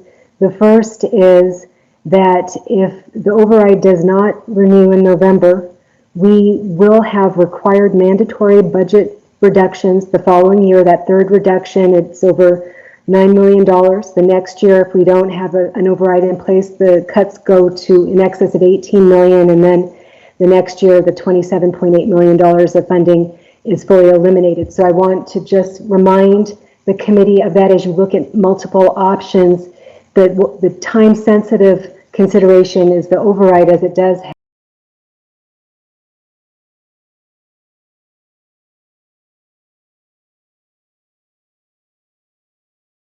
$75 million bond or 125. As a point of reference for you, the difference between a $75 million bond and $100 million for an average home in the city of Peoria is $5 a year. Difference between $75 million and $115 million is $7 a year. Just so you have that information as you consider next steps and recommendations. Thank you. Thank you, Michelle. I don't know what to do, Patty, because my preference is scenario number 1 over this scenario. But since your scenario is on the table, to be totally honest, I really don't know how to proceed. So I think what we can do is we can vote on the current motion, which is 113 million, and in the original categories, if they want to flash that up there. We can either accept it or decline it. In accepting it, we can either say that this is one option and then we can come back and talk about a second option if we'd like to. Thank you, Robert. Would you please go to scenario 2? Thank you.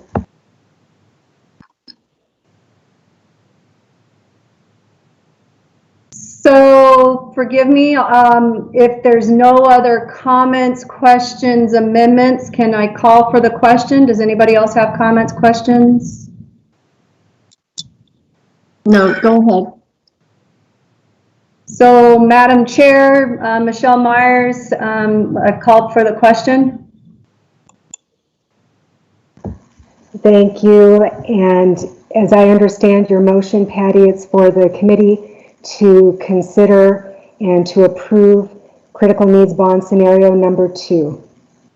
And with that, we'll ask for a roll call vote of Patty, and is this us presenting one scenario to the governing board, and we are considering giving them 2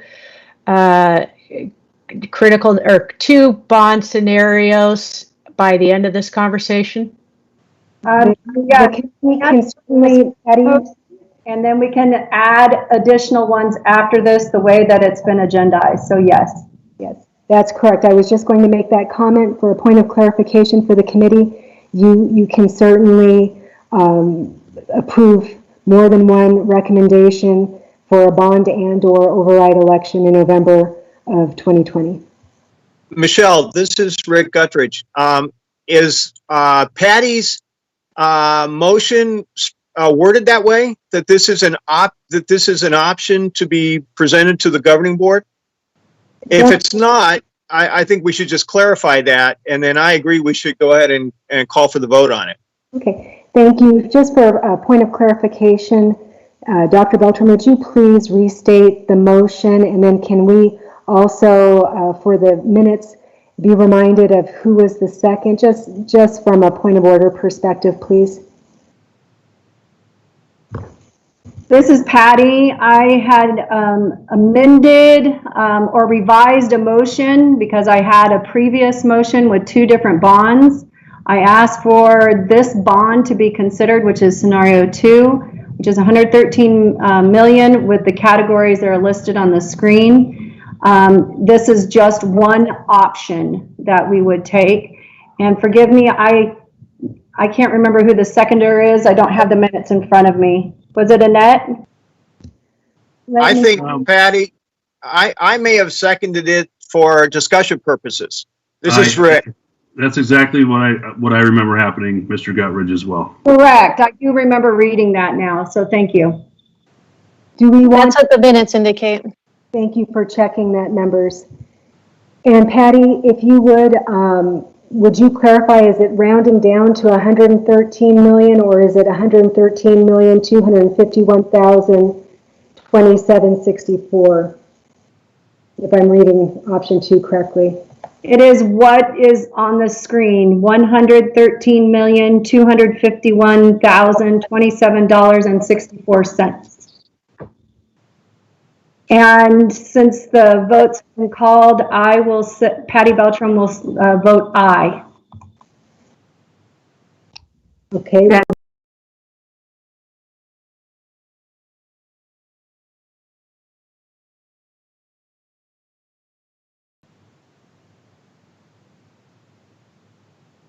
Next member, please. This is Kirk. I vote no.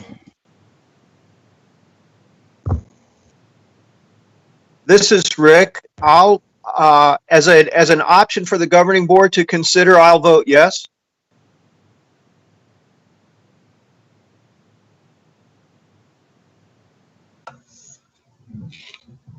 Again, was it clarified? I'm sorry, this is Mike Barola. Again, was it clarified that this is an option?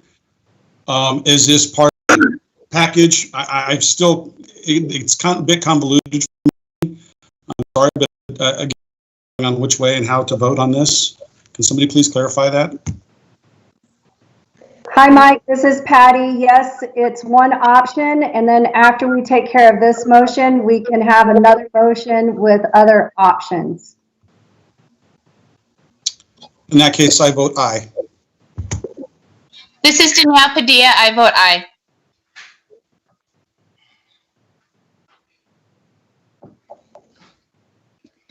We still have two votes. This is Ray Connolly. I vote aye as one option. This is Kirk Hobbs. I want to change my vote. As an option, I vote aye. Michelle, this is Armando Macias. As an option, I vote aye. This is Annette McCarty. As an option, I vote aye. This is Melissa Briggs. As an option, I vote aye.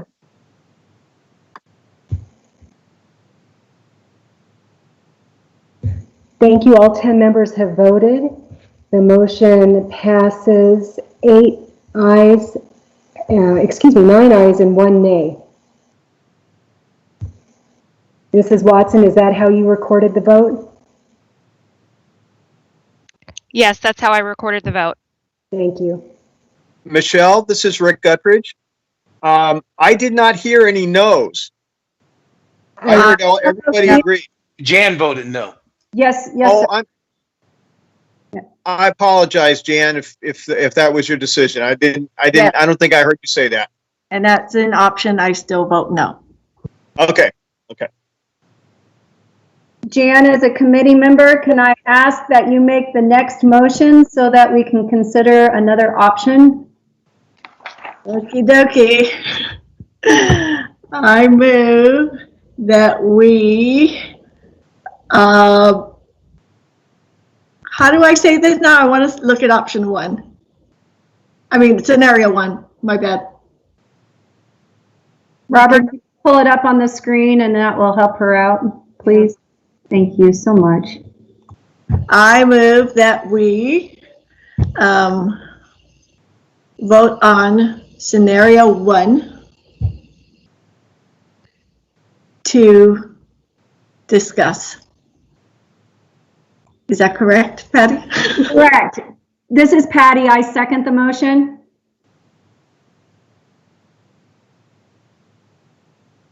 Jan, do you want to discuss the motion since you're the maker of the motion? Yes, I do. I hear you, Michelle, and I understand that the critical needs bond, including all of the other parts of is both the essential and the critical, is necessary, especially if,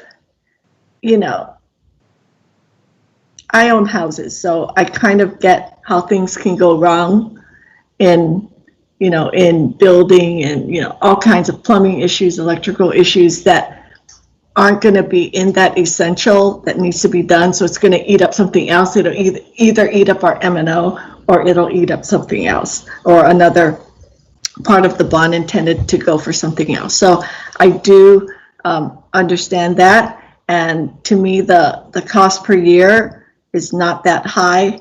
And I feel like the pandemic kind of exposed that we don't have enough technology in public schools, particularly in the areas of high poverty and need. And so I don't want to see any with regard to technology.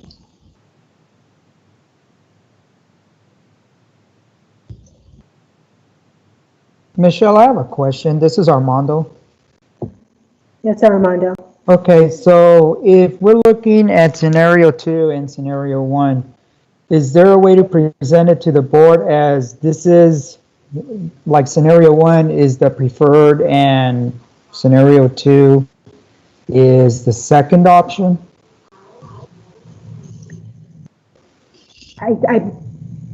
I believe that the way the agenda is agendized, you would be providing each option independently for the governing board to consider. I suppose there could be a motion to then rank order the final recommendations as a final output, if you will. But right now, as you're evaluating them, I believe each one's standing on its own. Okay, so we could go ahead and vote on this one as another option for the board, and then call for another option that would rank them as to what is preferable, and then what would be the second Correct. Okay. Sorry, this is Patty. I would agree with that. After we talk about scenario 1, let's assume if it passes that it's another option. We might even have a third option, but then we provide a note to the board in the form of another motion that we believe that our committee's recommendation for the board to consider would be which scenario first, which one second, which one third. Thank you, Patty. You're welcome. Hi, this is Kirk. I agree with Jan. I think that technology is a critical piece. I think transportation in the near future is going to be a critical piece. I do, though, look at this scenario as being very similar to the option that we just approved from the voters' standpoint. And I'm going to play or try to think like, one of our retirees in our community and how they're going to look at this request. And I see any bond that is, in this price range as being a no. And I think a part of what we have to do is tell a story to the voters that what we're doing is we're playing, not playing, but we're being very good fiduciaries of the dollars that we're asking for, and that we hear what their condition is, and therefore we are going to lower taxes for them. And we are also going to be much more conservative in the way that we manage our district. We also are going to spend time reassessing how education is delivered in our community. But we have critical, and we describe them as essential. We have essential needs that have to be taken care of. And I think that the scenario, I guess what we call an option 4, I think is really meets again both of those the story that we need to tell to our voters, and also making sure that our students have the technology that we know will be essential for them moving forward. We don't really know, like many of us talked about, we don't really know what education is going to look like. We don't even know what education is going to look like in September.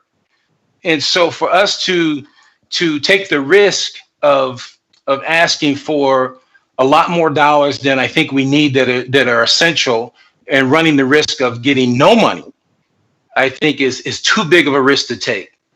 And so I just want to offer that I feel like this bond scenario is too much like the other one in the eyes of the voter.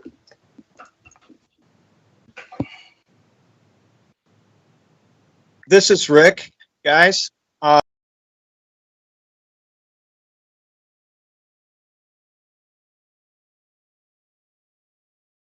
What we want to give as options to the governing board. And I have we can give the governing board 100 options. We can defer the decisions to them entirely. That's their responsibility. And I want to go back to what Patty said. Are there going to be some more motions on other options? Yeah, because the two that we're talking about so far, the one we agreed to put before the board and the one we're talking about right now, have zero chance of passing. I have talked to the activists in the legislative districts, and the position right now is they will oppose anything coming out of this committee. And we have to address their concerns, or it will be no money for overrides and no money for bonds. And we can't do an all or nothing thing. We've got to have money for the essential repairs. I just want to throw that out. I have no problem giving this, giving the governing board as many options as possible. But the electoral reality out there is what it is. And I don't think we can escape that. And I agree with I don't know that Armando actually said this. This is Kirk Hobbs, but I would recommend that we even take out the land purchase, because we can't get away. We're probably not going to get away without building the high school, and that is going to take a stronger economy, and if we have approval to build a high school, we'll have approval to purchase the land as well. But we need to build momentum, and we need to get a bond and an override approved where our voters are saying yes. They say yes to this, a smaller bond, and they're more likely to say yes to a bond for the high school if they feel like that they trust what the school board is doing with their tax dollars. And so the lower that bond is, I think the more trust that we will build, and we have a greater chance of getting that a bond for the high school approved at some future date. It cannot be an all or nothing, and I think that going lower is, the lower we go is the better. Thank you. And committee members, I would like to make a couple of comments, if I may. The time is 7 o'clock. We have pushed the start time of our governing board meeting past 6 o'clock to allow the committee to reconvene, because we did have to reschedule the meeting. If it appears that our committee is going to continue to entertain multiple options, what I might recommend is that we would then have another meeting next week to finalize the recommendations, because it sounds like our group is going to want to look at these recommendations and have associated discussion for a period of time. And we do have a governing board meeting that is scheduled for this evening. So I just wanted to share that comment and have that for your consideration. Michelle, are they looking to vote on any of this today? We did have agendized tonight an action item that would have allowed the governing board to provide administration direction to compile the necessary legal resolutions associated with the recommendations that the governing board approved, to basically bring those resolutions back on May 28th for a vote and to call for the election. So it is agendized. We would most likely have to table the agenda item, but it appears 2 hours into the meeting, the committee is still wanting to entertain more than what has been voted on so far. And so I just wanted to share, we do have that governing board meeting on deck and kind of in the standby mode. So the committee members are aware of that. So, but you said that 3 of them are guests tonight, is that correct? They are, but out of respect for our community and the board members who've not been able to attend, we did have a start time for 6 with the... No, I understand, but the 3 members that are present already understand that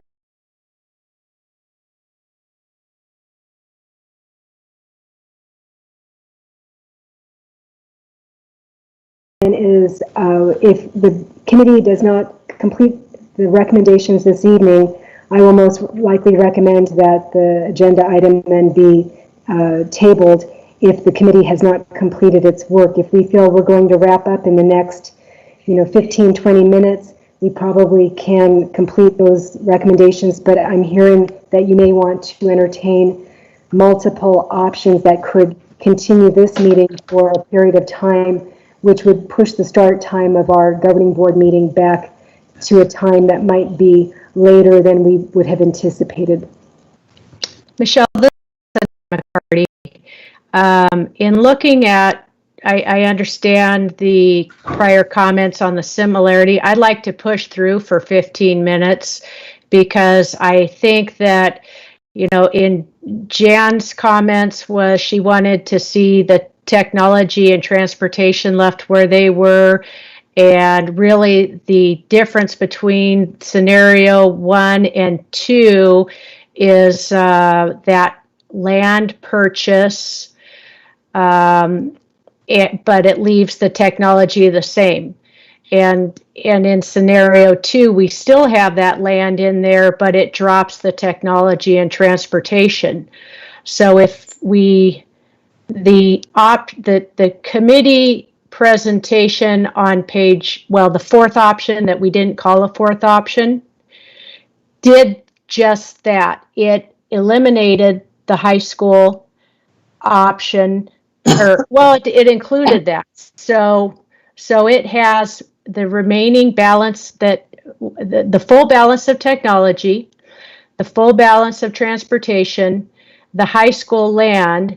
And so am I reading that 115 million is the option, and that's really the numbers we're squeaking about between option 1 and option 2. So I think that this committee, we're all within a couple million we're agreeing on a lot of these ideas on the essential and critical needs, and the amount of this bond is very skinny. We have demonstrated that all of the critical and essential needs are things absolutely needed within 1 to 5 years. I think we're so close that I would like to, say, the difference between 113 and the change, 115 and the change, and 125 and the change. These are all very skinny proposals that over time will reduce the taxes for our voting members that some people are worried about, compared to prior year's bonds where we've tried to go for needs that would be covered in a 10-year scenario that had been prior, like 180 and 198 million. So this 115 to 125 million that we're talking about, those are super skinny, and the tax rates will deter, and we'll be able to sell that. Michelle, this is Patty. I'm wondering if if you would want to either amend your motion, or I can make an amendment to the motion for the interest of time, to combine a priority as well as our bond. And if I would start, here's my thinking, is if we said for bonds, our priority would be scenario 1, scenario 2, scenario 4 would be our priority orders. And then we can beat that motion up. What do you think, Jan? I agree. I'm going to comment as the facilitator. I think we would want to vote on each option to ensure it passed before it would be rank ordered. I agree with that, Michelle. Well, then I would like to call for the question on Jan's motion if there's no other discussion.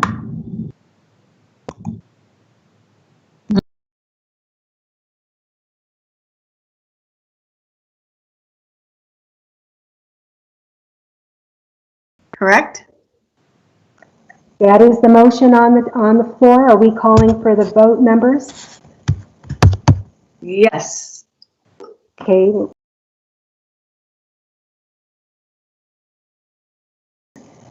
Should I go first? I vote yes. Please say your name. Jan Ogino, yes. Ray Connolly, yes. Melissa Briggs, yes. Patty Beltram, yes.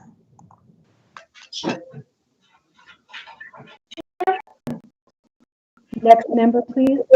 Danielle. Rick Guttridge, no. Annette McCarty, yes. Armando Macias, yes. Mike Barola, yes.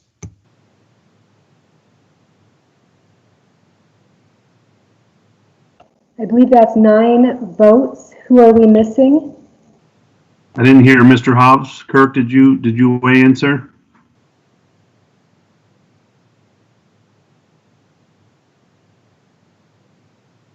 Did we lose Mr. Hobbs?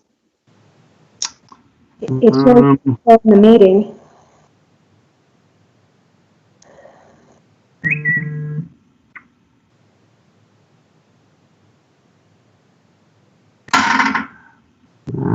I see him in the meeting as well.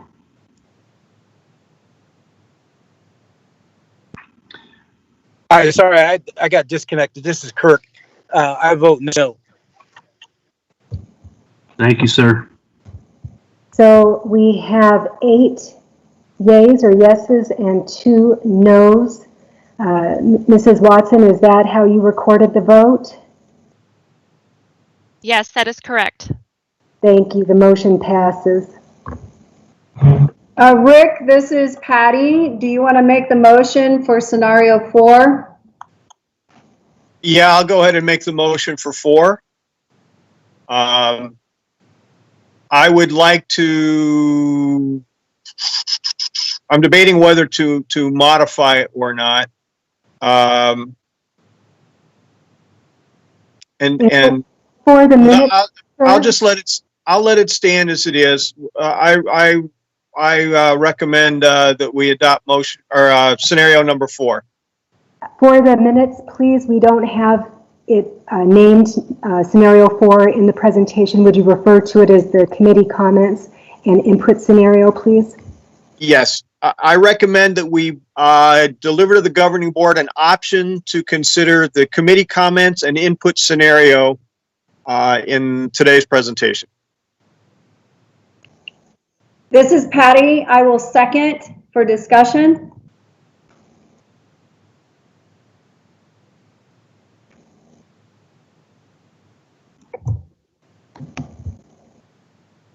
Patty, does that put the ball back in my court? Yes, you're the maker of the motion. You get the first debate. Okay. Again, I want to emphasize that we've got to address the essential safety needs. And if you go out for too much, people are not going to look at, is it $7 more a month? The community is tired of hearing it's just one more Starbucks. It's just one more cup of coffee. What's the big deal? They don't want to hear that anymore. And they're going to look at the top dollar amount. And that's what they're going to make their decisions on, in my opinion. And I don't know how engaged the rest of the committee members are with the political organizations here that make up the Peoria School District, but I'm involved with them. I talk to their leadership on a fairly regular basis, and I can tell you their default position right now is no on everything. And it is incumbent upon us and incumbent upon the governing board to come up with something to convince them to support this, because without their support, it's not going to pass. So I'm looking at the committee comments and input scenario, what we're collectively calling option 4. I don't even know that would pass at this point, you guys. And I don't believe the first 2 options have a prayer. I don't have an objection to putting them before the committee before the governing board, but I don't think they stand a chair of prayer yet. I think we have to have, I agree with, I think Jan was in agreement, Kirk was in agreement, Danielle was in agreement. I think Melissa, you were in agreement that we should do a bond and an override. It has got to be a smaller amount, guys. I can't tell you how strongly I feel that way. But we've got to come up with something that covers our critical and essential needs. And I think this last scenario that we're talking about does the best job of that, given the climate, the political and economic climate that we're in.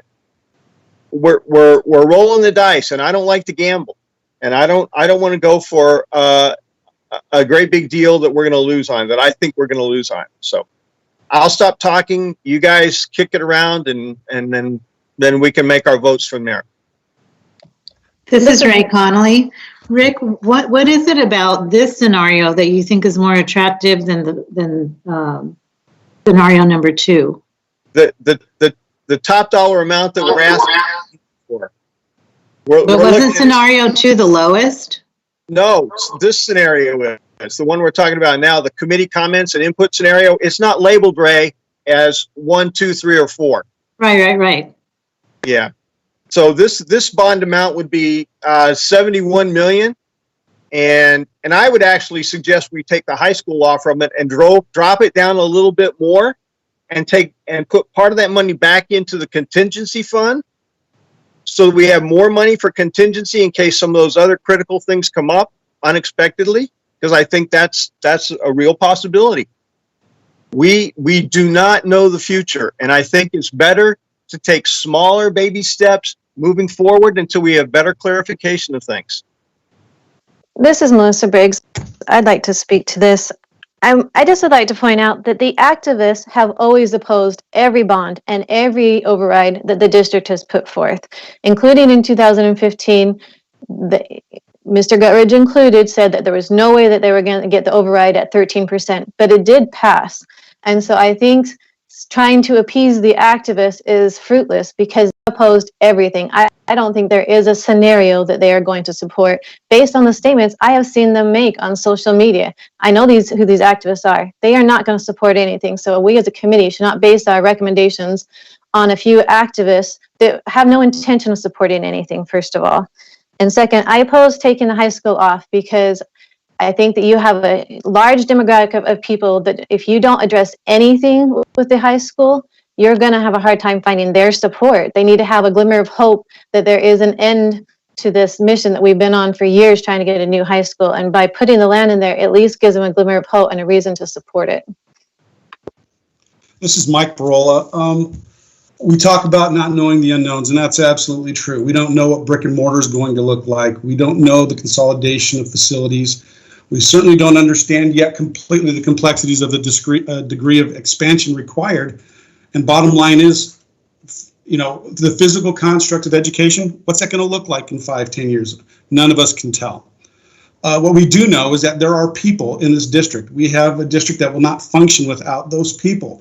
We keep talking about critical needs. My goodness gracious, we have critical needs that deal with the people of this. And while it's not tangibly seen what they do a lot of the times because no one's in there and they can't physically drive down the street and see the learning that's taking place, I believe that this override piece is the critical needs part of this whole equation. We talk critical needs, that's all related to capital. The critical needs portion that I think is most important are the people. They run it, they allow us to function, and without them, we cannot. We start cutting programs, we start cutting losses to all these things. Now we are no longer providing that support that we have built our reputation on as being strong and above state levels and those kinds of things that we need to ensure to our public that they are doing the right thing by supporting us. But if we can't support those people in those positions and letting them know, hey, you are the foundation of everything in that way you do, these buildings mean nothing at all. We are never going to be able to retain people. They're going to run for the hills. And when our retirees, those people 20, 25, 30, and some who have even hit the 40-year mark in our district retire, we no longer have the mentoring because people are no longer staying 1 to 5 years. So we're going to have a bulk of people in 5 years, 1 to 5 years, trying to teach each other and moving on out. We don't look to support them financially, if we don't look to support them in the classroom with their materials, all those things that we need built in the M&O, we are going to struggle and it's going to look bad. And we talk about public perception.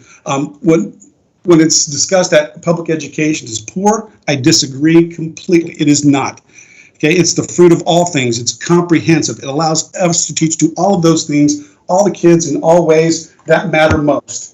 We need these programs. We need everything that's part of that override. So to me, that's the critical needs. I don't want to wane and say, hey, I'm going to satisfy this by offering a bond of this much.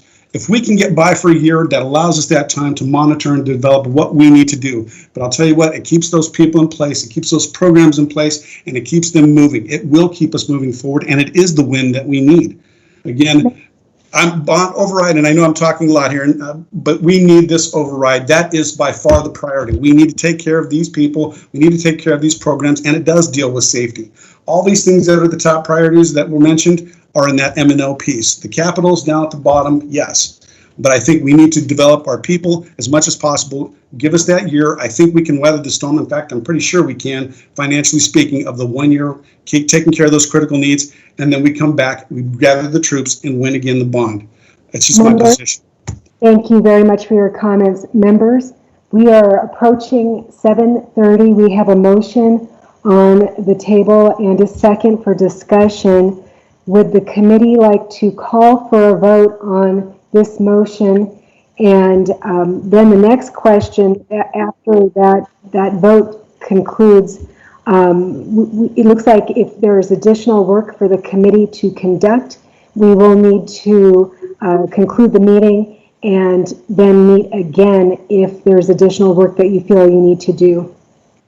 So with that, we do have a motion and a second. If there's still pending discussion, we should probably consider tabling the motion, or if the comments have been made, you can certainly call for the vote. Michelle, I would suggest that we table the consideration of this motion until our next meeting so that we can also prioritize our recommendations to the board and possibly consider any other motions at that time. Michelle, this is Armando. I want to second that motion. There's too much at stake for us to rush through anything, and I think it would be best if we table the motion till a later date to be determined. This is Melissa Briggs. I kind of disagree. I feel like that the ultimate people that are making the decision are the governing board, and I feel like we need to give them time. If we are struggling with this question so much, they're going to struggle also. And I feel like if we only leave them such a short amount of time to make that decision, that's not really fair. This is Rick. I want to thank you guys for at least considering tabling this. I think we still have more work to do, guys, if we're going to get something through the public. And just to be blunt, it really doesn't make any difference what we want. It doesn't make any difference what the district wants. It doesn't make any difference what the governing board wants. The public is going to vote on this, and the public is going to be influenced tremendously by what the three legislative districts decide to do. And that is just simply a fact. I'm not trying to argue one way for the other. I've been talking with that leadership, trying to convince them to support a small bond and an override. And they have been receptive to that idea. But I don't think they'll take these big numbers. So I'm willing to go talk to them some more, but I think we should table this if you guys are willing to. Hey, Rick, I remember, this is Annette. I remember a couple years ago when Ray Malnar was on the committee, you two were throwing around something like $115 million that skinny critical needs would fly. And back to, I know that I'm sitting here looking at the golden ticket from last year. So I am with Melissa. I know that no matter what it is, it's no. But just so we all understand too, the leadership, the officers of the committee that was trying to pass the override are all Republicans. And that I think that's why the party is tending, our state is starting to go a little purple, is because we have Republicans that are supporting education. And then we've got the golden ticket that may not understand the critical needs. And so when we're looking at small, all of these scenarios, reduce taxes over time, which is a win for your group, and that it's a win for, it's not a great win for the school district. They're just trying to keep the roofs from leaking. So if it's getting all of the two packs together and talking it out to educate on these critical needs, and that's what we need to do.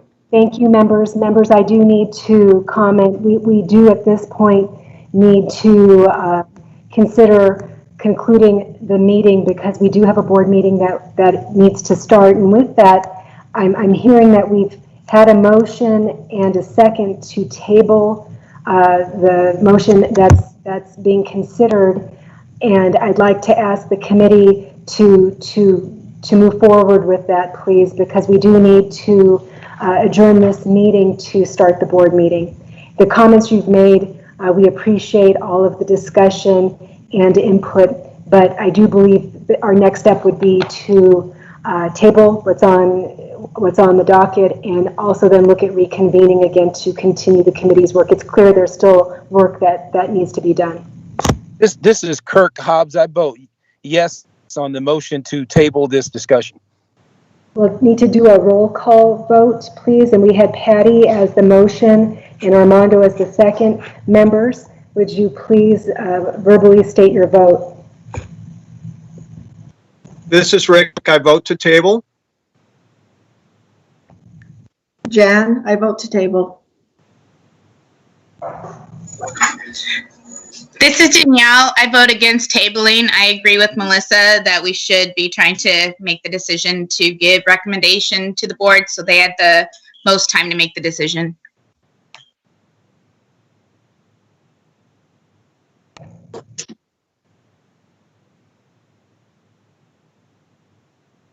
Next member, please.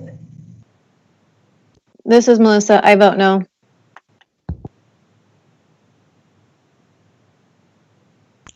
This is Mike Barola. I vote no. This is Ray Connolly. I vote no. This is Annette McCarty. I vote no.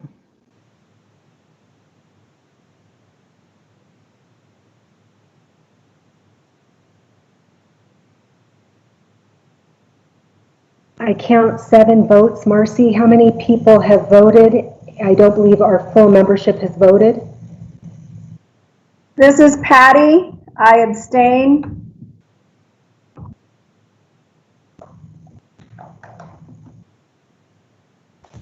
This is Mike Barola. I'd like to reverse my vote. I think I'm going to vote to table, please. This is Armando. I vote to table.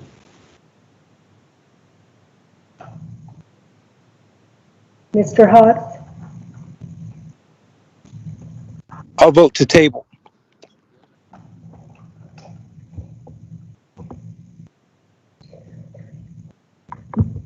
Marcy, would you confirm we had 5 yes, 4 no, and 1 abstention?